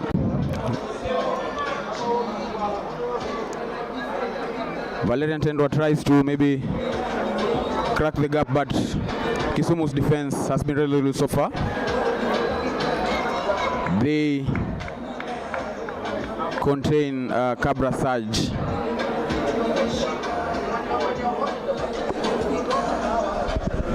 Yes, we have a medical break as Eugene Sifuna goes to the referee to speak with the referee.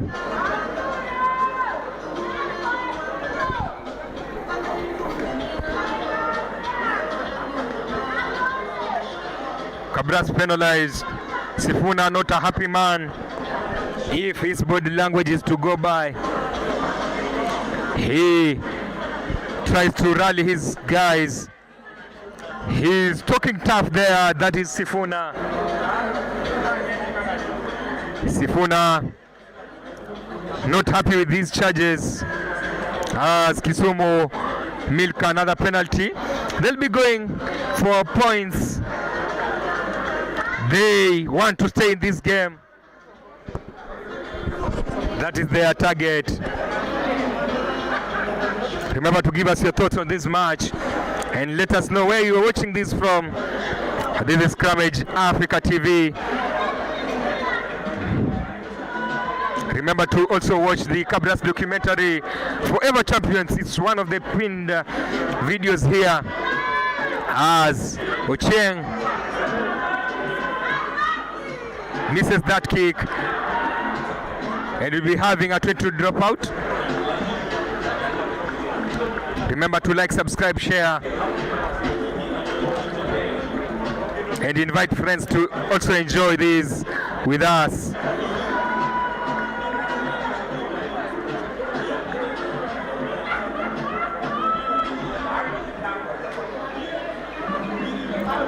We are coming live to you from Mamboleo grounds.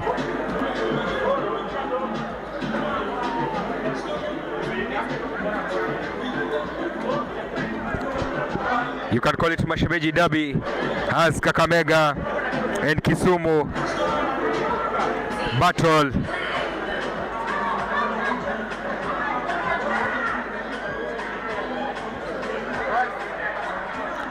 In Nairobi, Menengai Oilers currently lead 31 points to 8. This being the first half. I'll be giving you more results as they continue to unfold.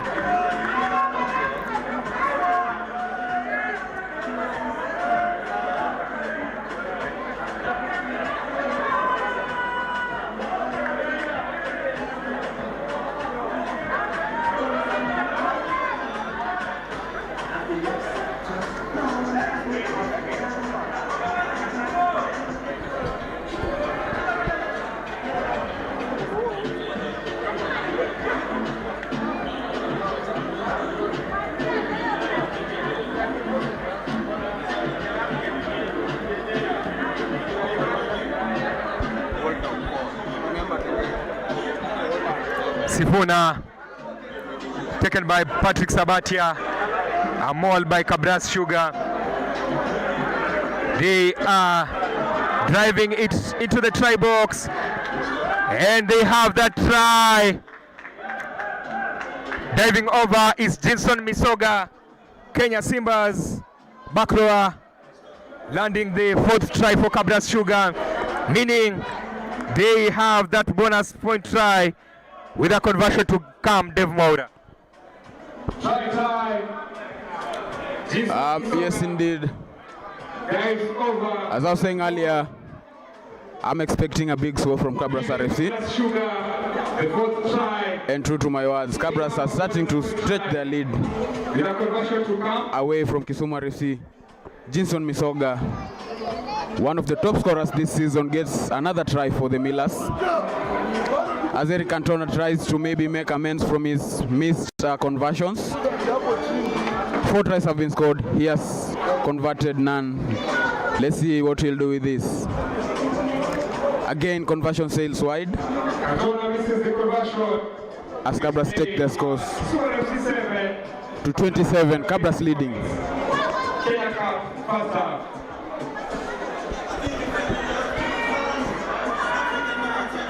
Yes, Cabras have 4 tries. They are assured of a bonus having scored that 4th try. And as I mentioned earlier, 4 tries is equal to a bonus point should you lose or win.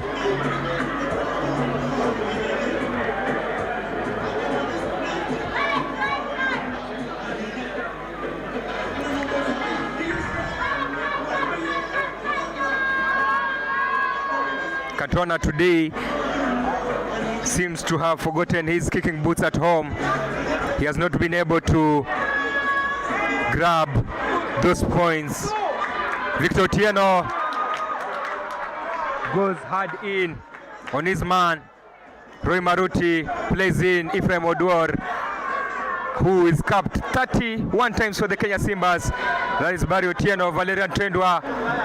Cabras Sugar still in possession. That is William Wanji. Plays in Matthias Osimbo and he's battled out of play. Cabras Sugar threatening minute after minute in this Kenya Cup encounter.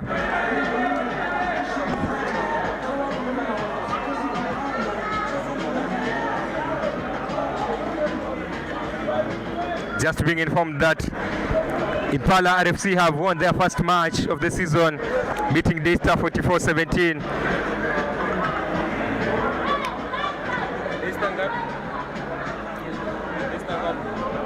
44-17. I'll be following up other matches across the country to let you know how the results look like. I had informed you about Menengai Oilers, obvious Kabras and Menengai Oilers looking to put in more points against their opponents because they know how crucial it will be. Walter go Okoth knocks on that one. Cabras Sugar was sniffing the 5th try, but Walter Okoth was unable to ground that ball as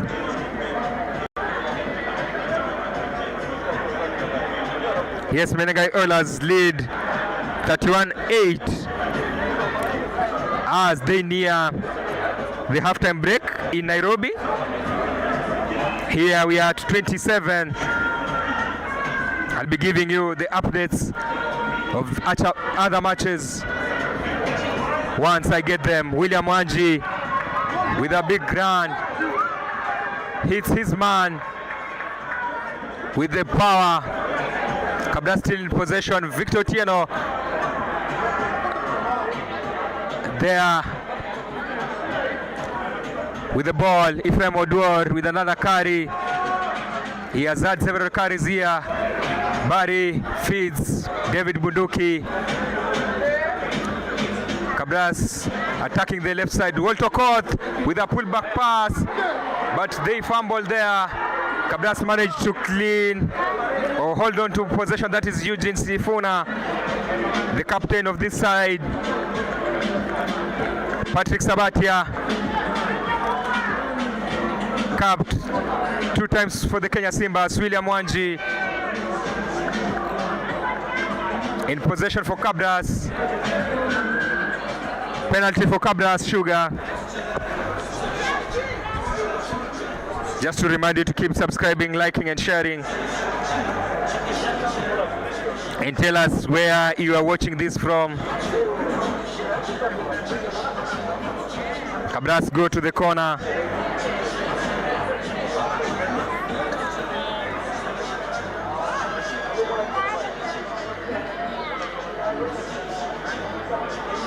They know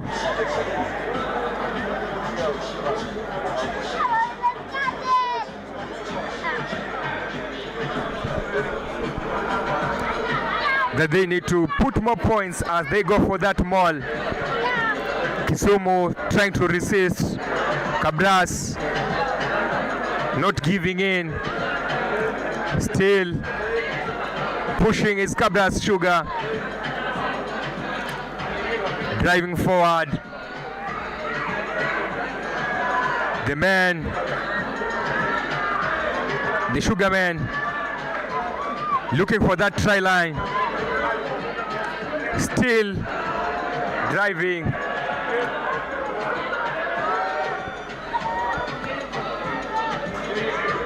Try time for Cabras Sugar. They get that 5th try. It is Patrick Sabatia also completing his brace. In this one now we have Patrick Sabatia with a brace, Eric Cantona with a brace. Cabras Sugar lead 25 points to 7. Try time. Patrick Sabatia crosses over for the 5th try for Cabras Sugar. 25 points to 7 in the scoreline with the conversion to come. Eric Cantona lining up for that conversion in jersey number 15.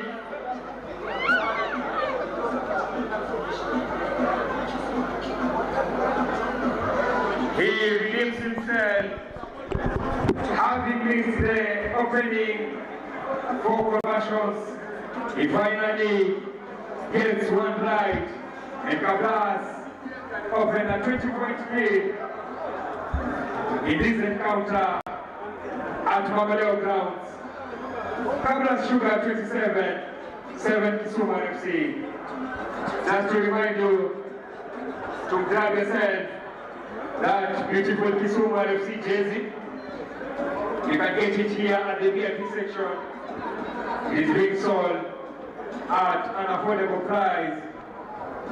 You'll have something to put on during those Kisumu RFC matches. Also remember to grab a beer at the Nova Wines. They have an offer, good offer for you. If you buy 4 canned beers, then you'll be getting 1 free. Cabras attack from their own territory.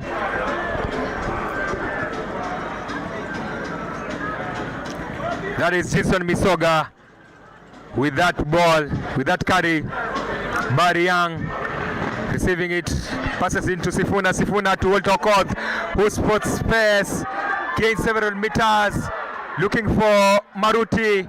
Sifuna manages to keep possession, sends his man flying. That is Sifuna, the Cabras captain at the moment. Cabras still on attack. Katona finding William Mwanji.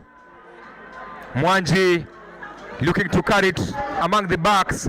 Cabras, Patrick Sabatia gains several meters. Cabras still on attack. Barry Young. Valerian Tendwa to Collins Indeche. Collins Indeche in jersey 7 gains several meters before going down.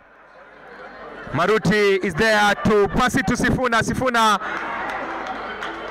Cabras lose possession and Kisumu survives that one, booting it out and it bounces out of play. Cabras still in the lead here. Kisumu obviously surviving that one.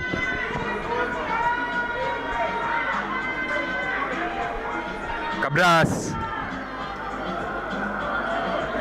had really come hard at them.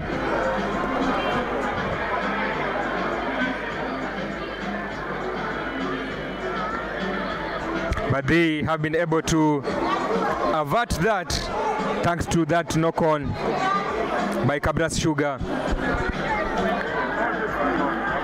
They failed to amass points on that, followed by also that Walter Okoth's knock-on.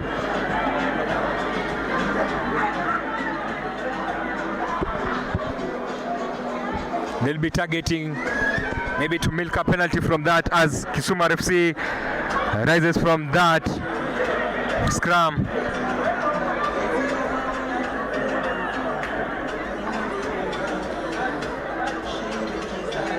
Still playing in their own territory is Kisumu RFC. It is always dangerous to play in your own territory. Walter Ambe kicks it. Cantona with a quick restart. They try to hit on counter-attack. Valerian Tendwa, recently graduated from the University of Nairobi, there with the ball in hand. Now it's Roy Maruti, feeds the captain Eugene Sifuna. Roy Maruti to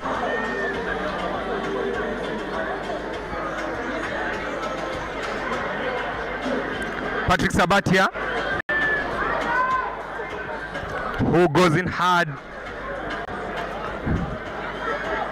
Roy Maruti now to Valerian Tendwa. I told you he just graduated from University of Nairobi, and Cabras will be going over for the 6th try. That is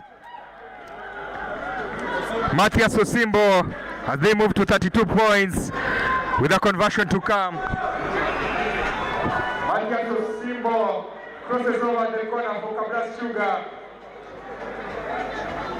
32 points to 7 with a conversion to come.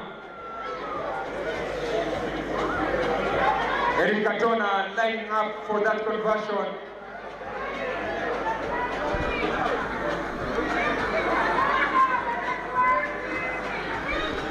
As he hopes to make amends for the earlier misses. Cabras Sugar into the 30s.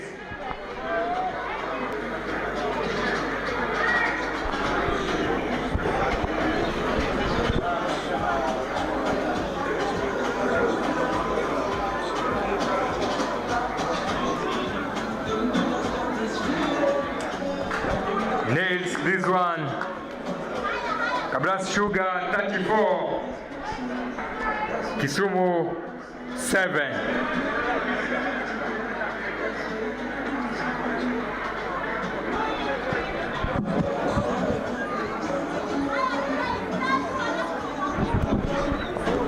If you're just joining us, this is the Kenya Cup encounter.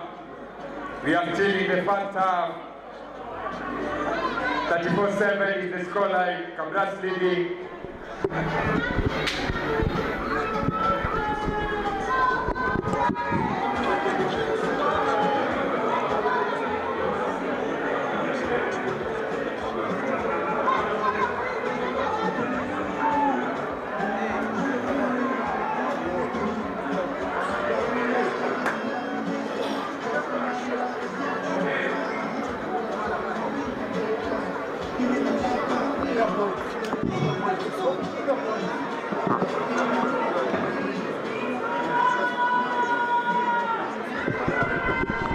It's a penalty for Kisumu RFC.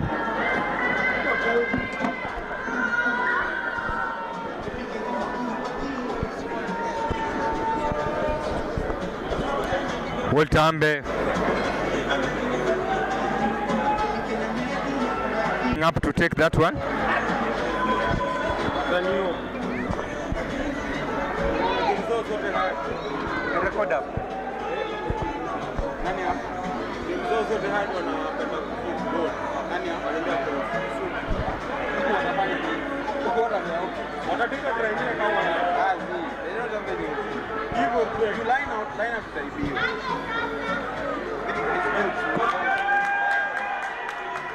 Kisumu move to 10 points. Kisumu RFC will try just at the stroke of half time. They move to 10 points following that lead. Voltambe, Nelsie, the scoreline is 34-10. Second half coming up soon. DJ 20,000.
all seasons. As you know, Cabras Sugar have the meanest defense in the country, but the Kisumu have managed to put it. So let's enjoy this second half.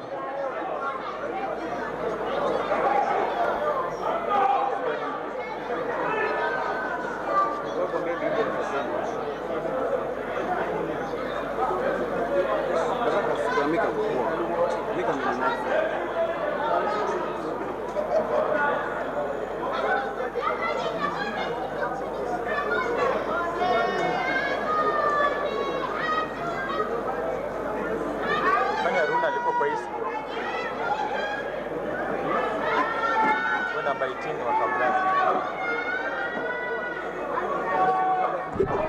Huyo 18 mwenye anaingia. Akolon.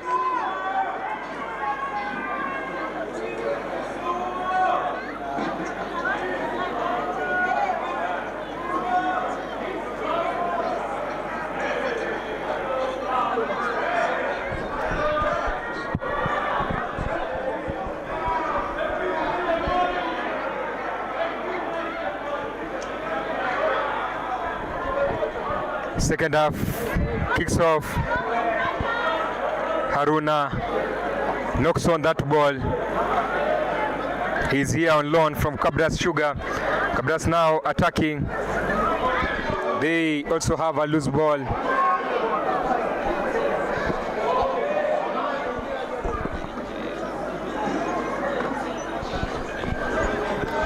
A penalty for Cabras Sugar.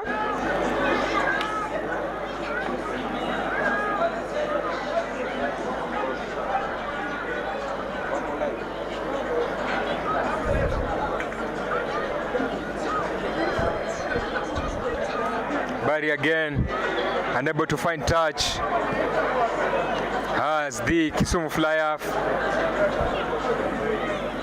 Namayan responds with a boot, and it will be a Cabras line out.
Cabras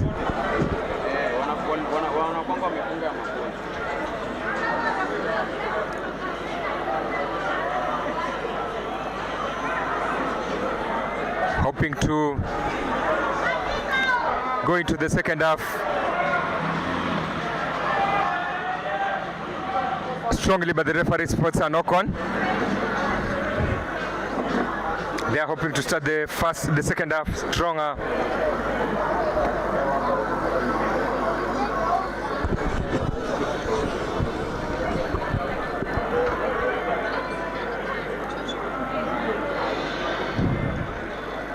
we'll have a scrum contest to defend.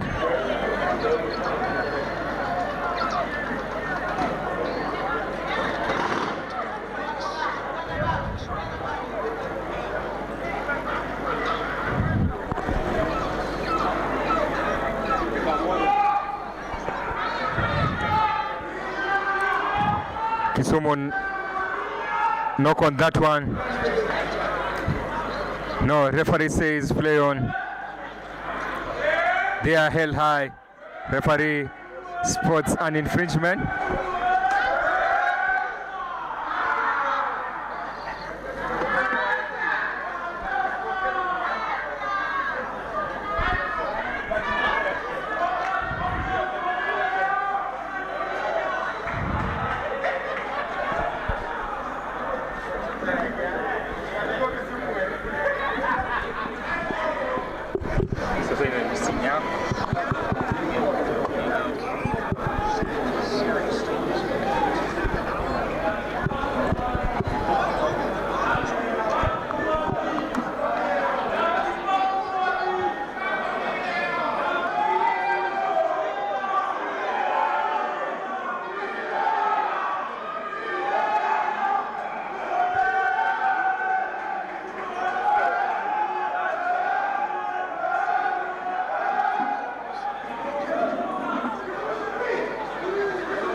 Cabras Sugar in attack.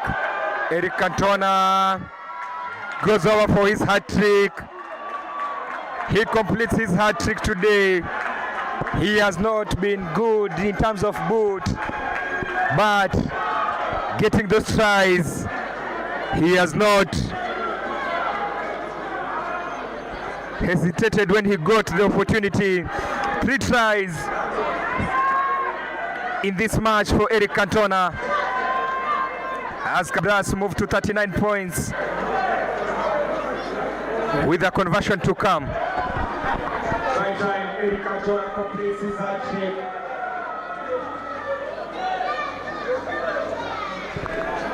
Cabras now leading 39 points to 10 with a conversion to come.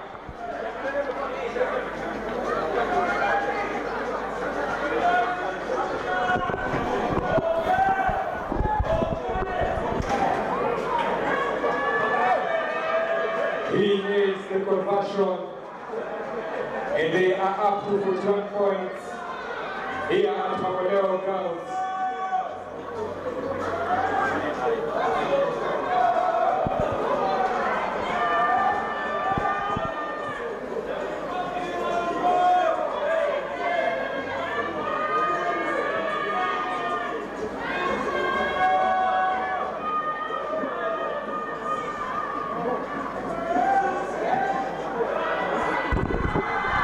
Cantona completing a hat-trick, converting. Cabras have 41 points.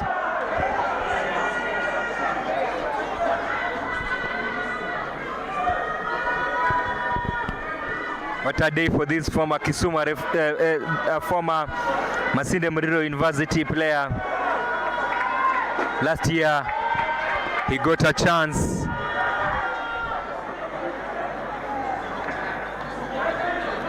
to train with the Simbas.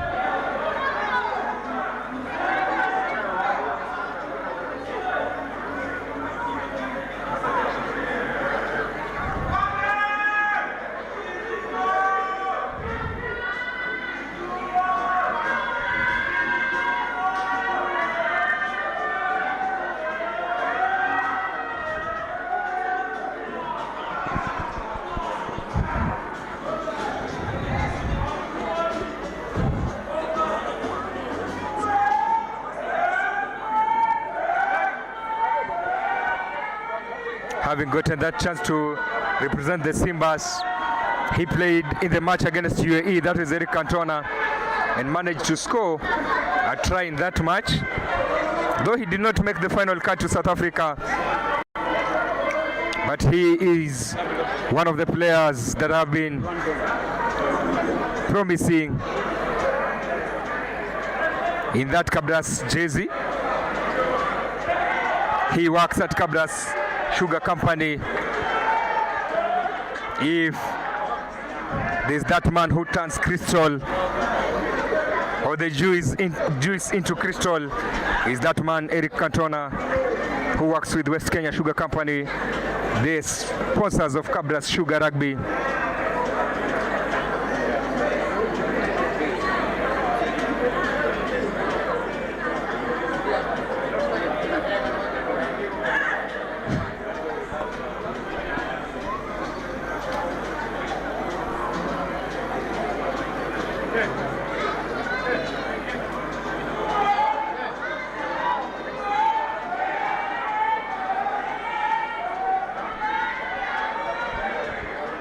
A scrum shoved by Cabras Sugar. They drive several meters ahead. Props from Kisumu popping out. An advantage for Cabras. Walter Koth links up with Rui Maruti. Now it's Cantona, who has 3 tries on his name.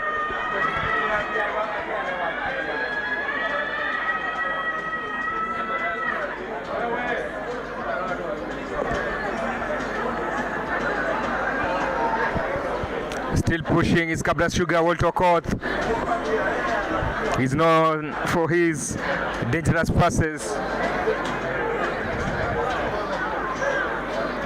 Obvious Cabras playing very cleverly, especially their loose forwards where they are.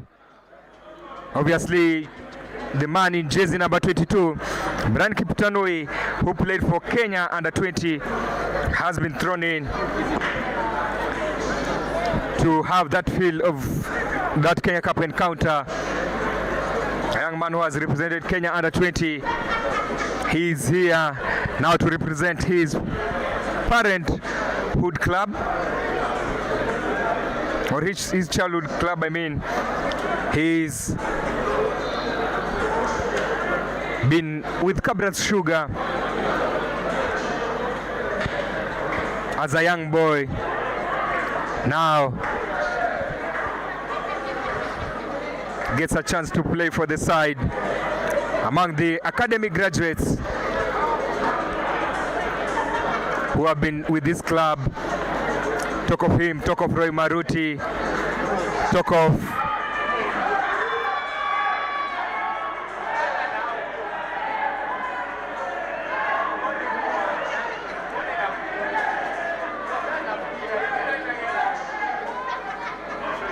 Rivon Ambale, players who rose from the Cabras Academy and are now playing for the senior side. They have been here, watched Cabras through that rough patch that was between 2017 and 2021, and then they have witnessed that interesting run between 2020 to date. I mean 2022 to date.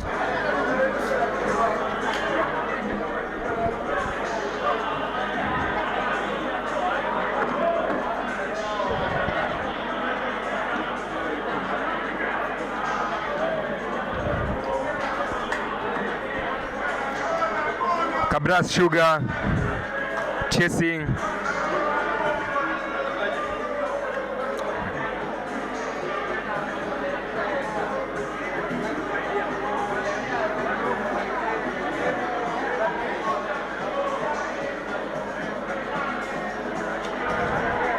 They suffer an injury at the Sugarmen.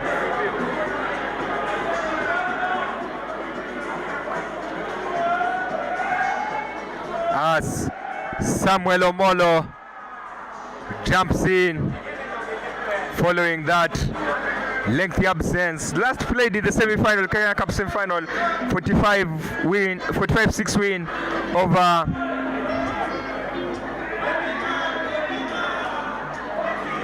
over Nondis, and when he was looking to turn around this season and start strongly, he picks that shoulder injury. Just to inform you that he's back from injury.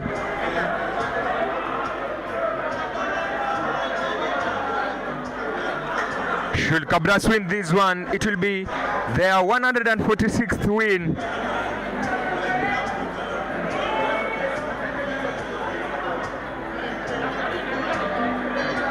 In Kenya Cup. And it will be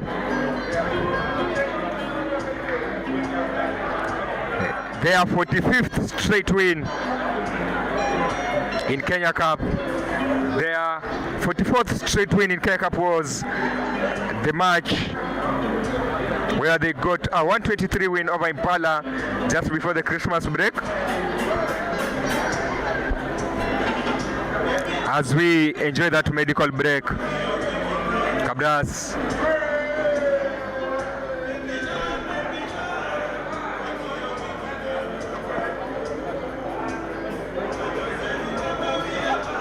Roy Maruti being treated there and undergoing that HIA.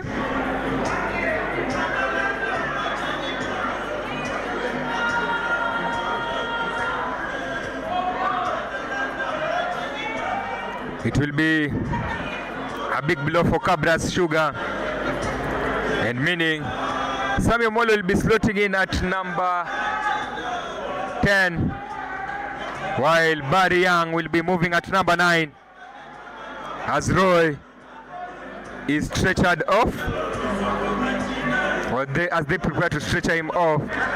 Roy Maruti, a young man who just completed high school 2 years ago, he broke straight into the Cabras team, scored a couple of tries. Interestingly, went on to become a Kenya Cup champion.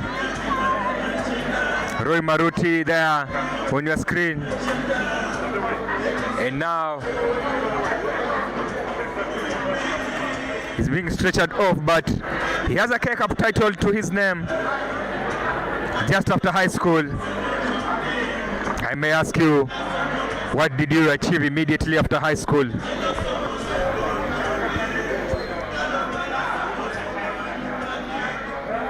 After that long medical break,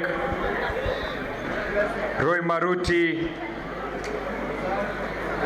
being stretchered off. We wish him all the best and quick recovery.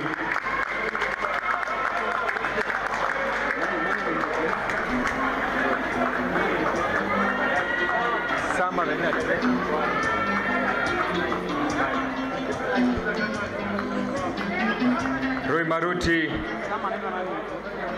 has been replaced by Sam Omolo as Cabras go for that line out.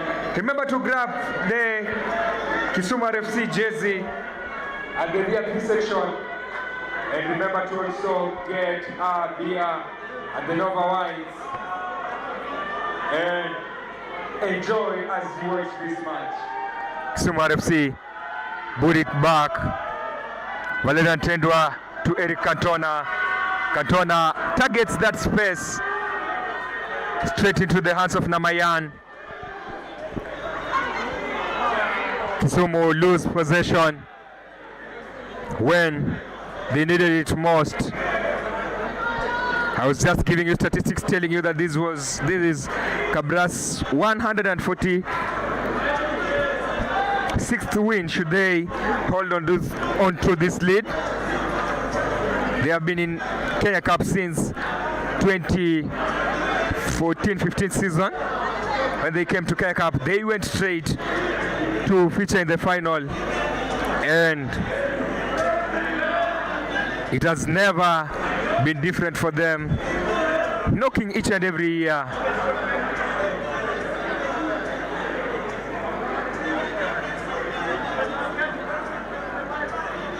Let us know where you are watching this from.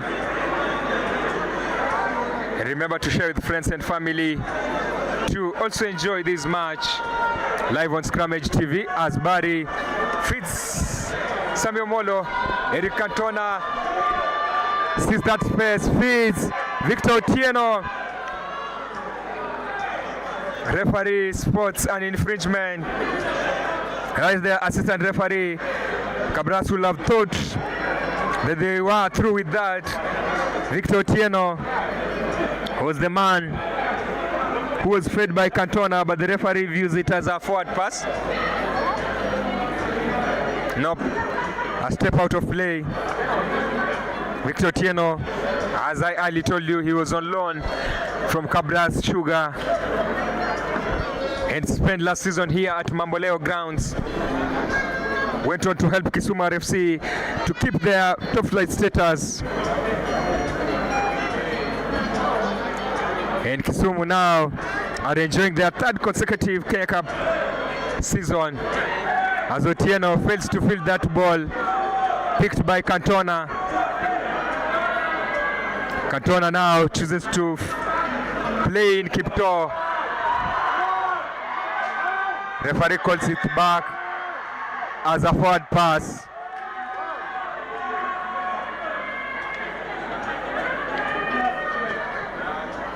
Cabras had enjoyed quick hands.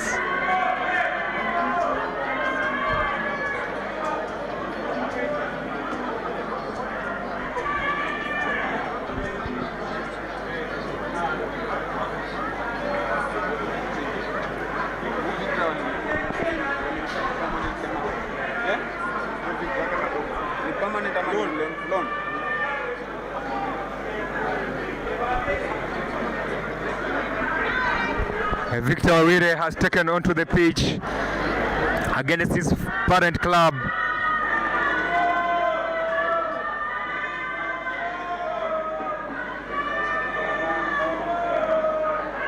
He is in the number 10 position.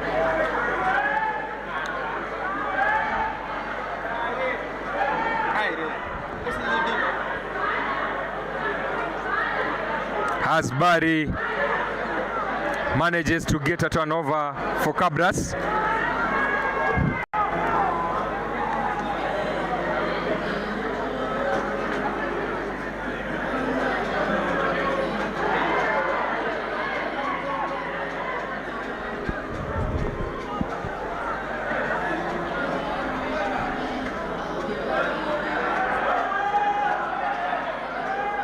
Penalty.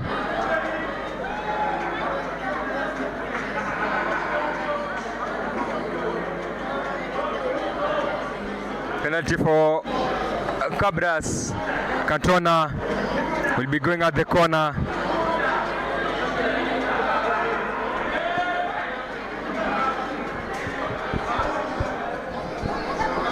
Cabras obviously needing 9 points to cross that 50-point mark.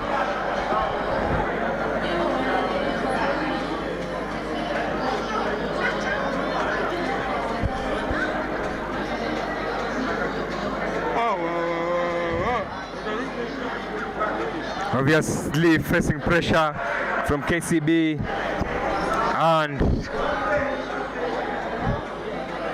Menengai Oilers early on.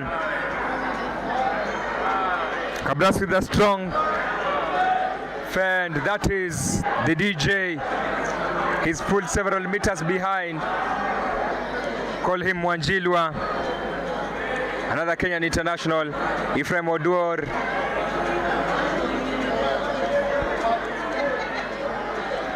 As they choose to keep it short, Barry picks the ball. He had spotted the gap, but sometimes it is never that easy. And Cabras Sugar grab another try, moving to 46 points.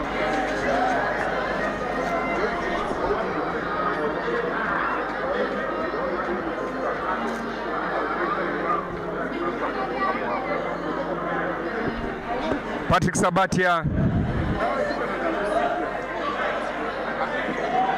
also completing his hat-trick today.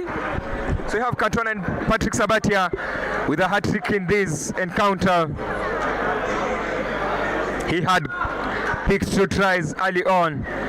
Cantona with the boot. Conversion is good. They are on 48 points. Kabras Sugar extend the lead to 48 points following a try and conversion.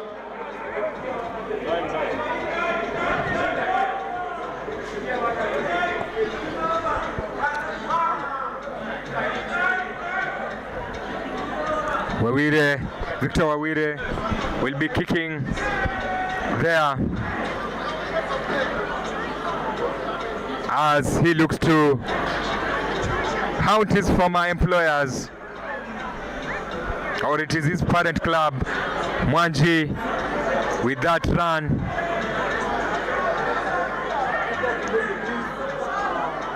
Cabras now sniffing the 50-point mark.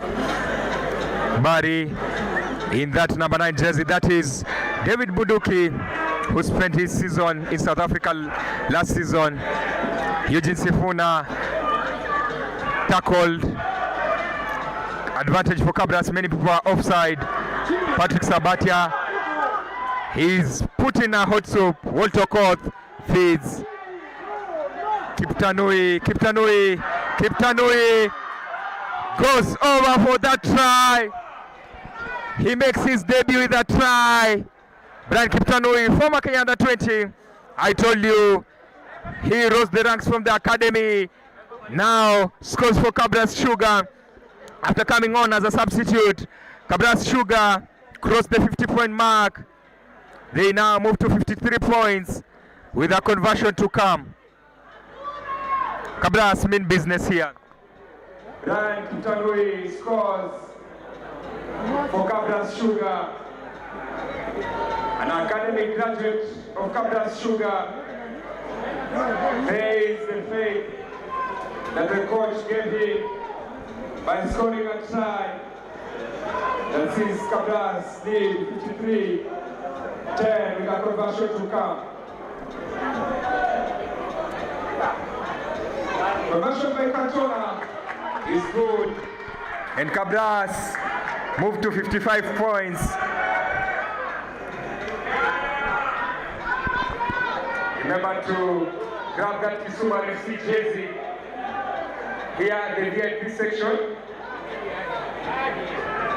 They have a variety, the home and away jersey available. Cabras obviously looking to make substitution. Ephraim Oduor steps out. Edward Maura is in. They have also brought in the DJ Hilary Mwanjilwa as Maura breaks.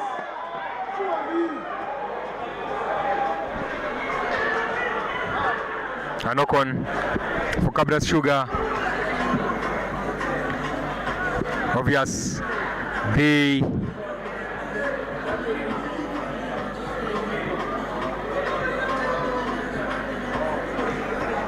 have done a good job so far, putting 55 points to 10 against Kisumu RFC, who looked brighter in the opening minutes of the clash, but they were not able to withstand the pressure that Cabras had. Cabras kept on knocking, Cabras kept on pushing, and now they have a 45 points buffer. They have thrown in Edward Mwaura. They have thrown in Hilary Mwanjilwa, Samuel Molo to just add power. Patrick Sabatia, the scorer of that hat-trick. He has joined Cantona on those people with hat-tricks. Obvious, they have William Mwanji in a good position as Collins Ideche sends his teammate Hamza Kasim. Kasim is being treated or given a rude welcome by his teammate. He's here at Kisumu RFC on loan from Cabras Sugar. Call him Hamza, being sent flying there by Collins Ideche. Watakari by Ideche.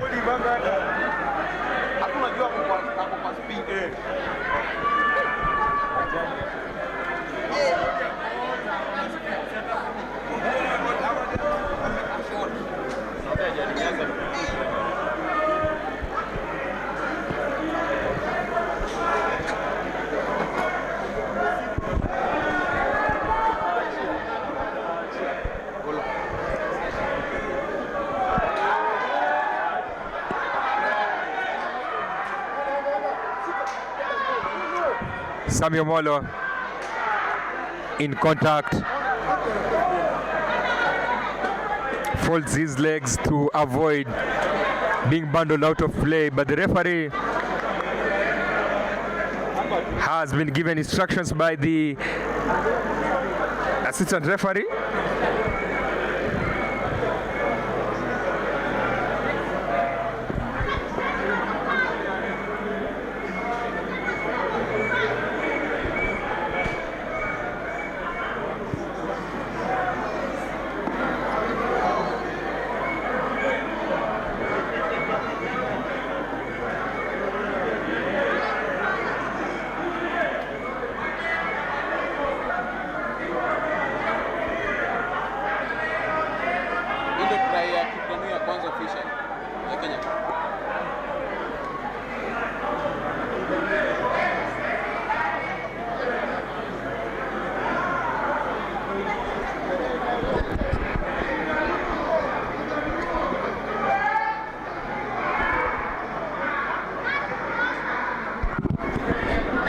Cabras Sugar in attack. Walter Court with an easy pass to Matthias Osimbo, who gets his brace, and they move to 60 points with a conversion to come. Matthias Osimbo gets his second of the day. Kabras Sugar 60, Kisumu RFC 10, with a conversion to come. That is how Walter Court can be dangerous with his passes, Dave Mwaura. Yes, indeed. Like I was saying, Walter Court, he is a dazzle in that midfield. A regular starter. He understands all his players' runs, and as you can see, he has been terrorizing this Kisumu's defense with his sharp and quick passes. He's very witty, and I think for me, he's like that joint as Cantona's conversion sales wide. Like I was saying, Walter Court is that link between the forwards and the backs. And I think today he's going home with the man of the match, despite not even scoring a try.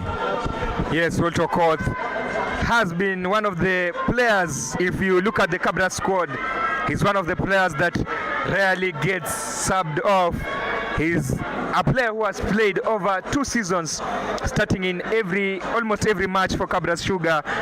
and you can see how important he is for this team. It seems they build their play on Walter Court. Yes, Cabras Sugar have 60 points with few minutes still remaining on the clock.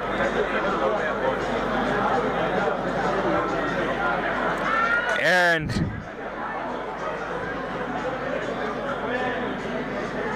Mateso Simba has a brace in this. Eric Cantona has a hat trick.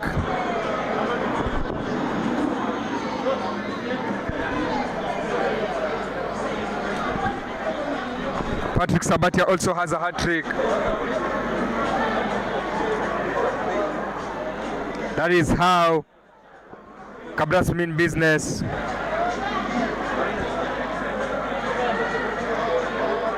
Keep subscribing, liking and sharing. Invite friends to enjoy this.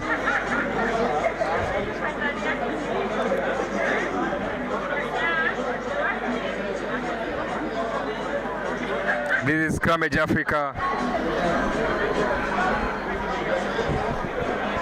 Cabras still looking to put more points on board. Maura with a break there, thanks to that short pass. Cantona looking to get his fourth. Walter tackled. Cabras looking at that try line. Can they get something? Gibson Perez against his former side. He spent a lone spell here at Kisumu, and it will be William Wanji crossing over for that try. Cabras now have 65 points with a conversion to come. William Wanji crosses over for another try for Cabras Sugar. They move to 65 points with a conversion to come. Surely, with this scoreline, looks like Cabras will be staying on top of the table.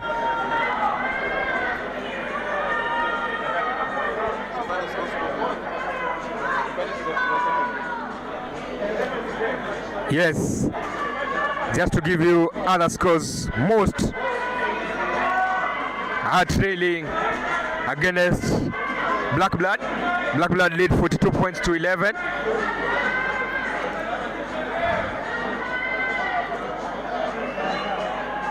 In Nairobi, Menengai Oilers have won 66-8 against Strathmore Leos.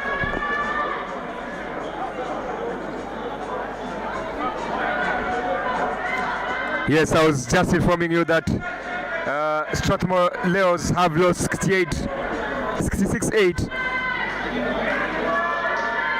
As Black Blood score another try to move to 47 points to 11.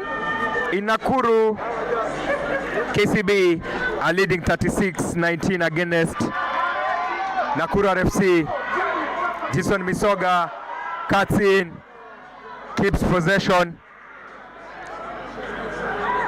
Clinton Litali, Samuel Molo, William Wanji,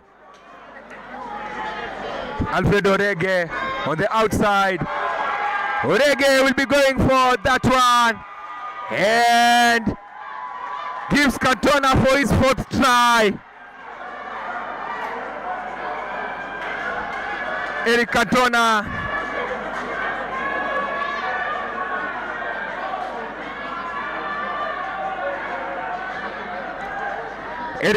with that try. His fourth of the day. Cabras moved to 72 points with a conversion to come. Barry going for that conversion. Cantona already with 4 tries in this match. What a day. I told you, he seemed to have forgotten his scoring boots at home, but has 4 tries. Cantona scores another try for Cabras Sugar, bringing his tally to 4 tries in this match. Bali Robinson converts, and Cabras Sugar leads 74-10.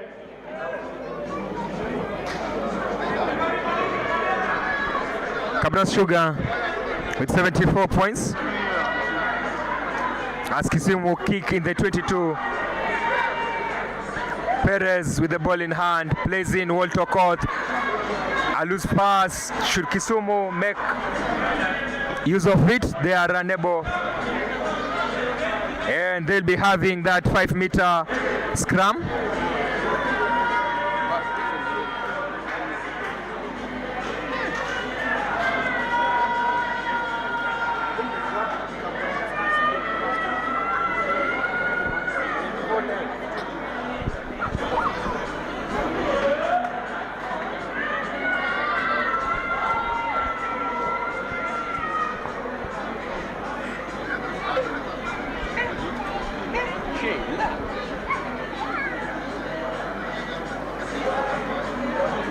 Amalize game, commentator amechoka.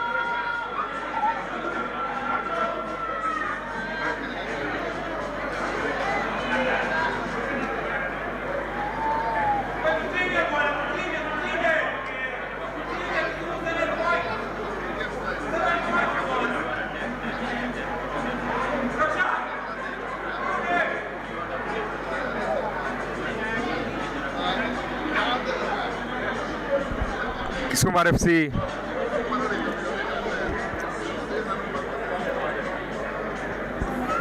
in a good striking position, but they receive the ball back foot, courtesy of that strong Cabras push.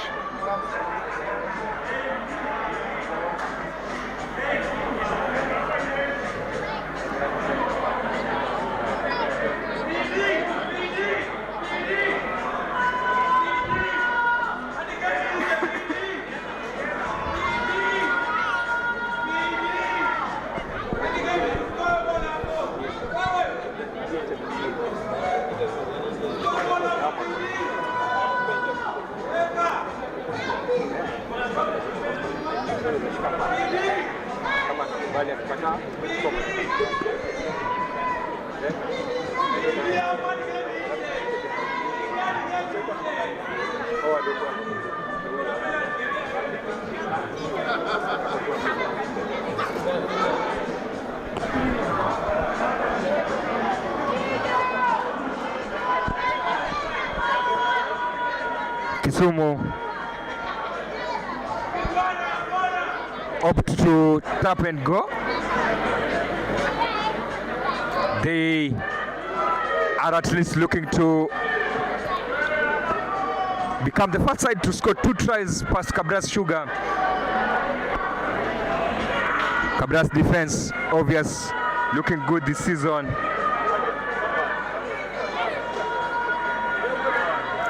Yet they have conceded today the first try after 3 consecutive matches. They have a turnover, but the referee spots an infringement and calls it back.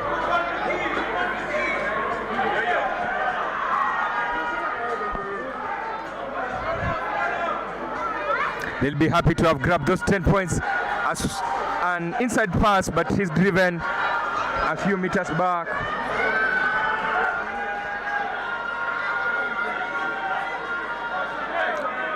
Cabras mean business. They keep on ensuring that Kisumu lose ground as Kisumu opt to attack the right side.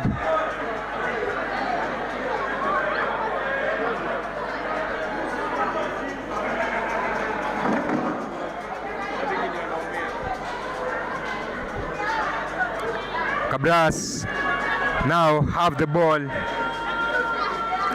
Hilary Mwanjilwa into contact.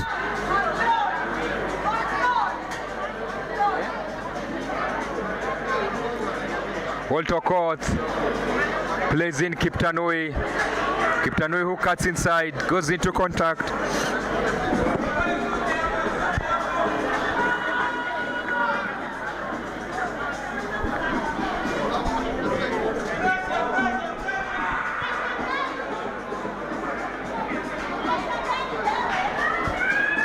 Barry with a big boot. Kisumu now have a chance. Wawire with the ball in hand against his former employers. They run it to the left side. Will they get that try that they need?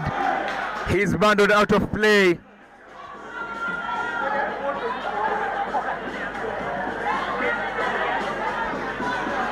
Surely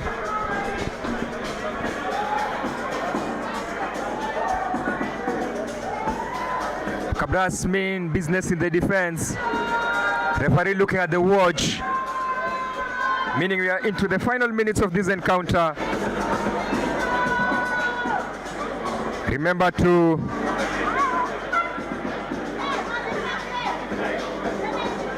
subscribe, like, share, as you'll be able to get several matches on this platform. Talk of Kisumu RFC matches next weekend.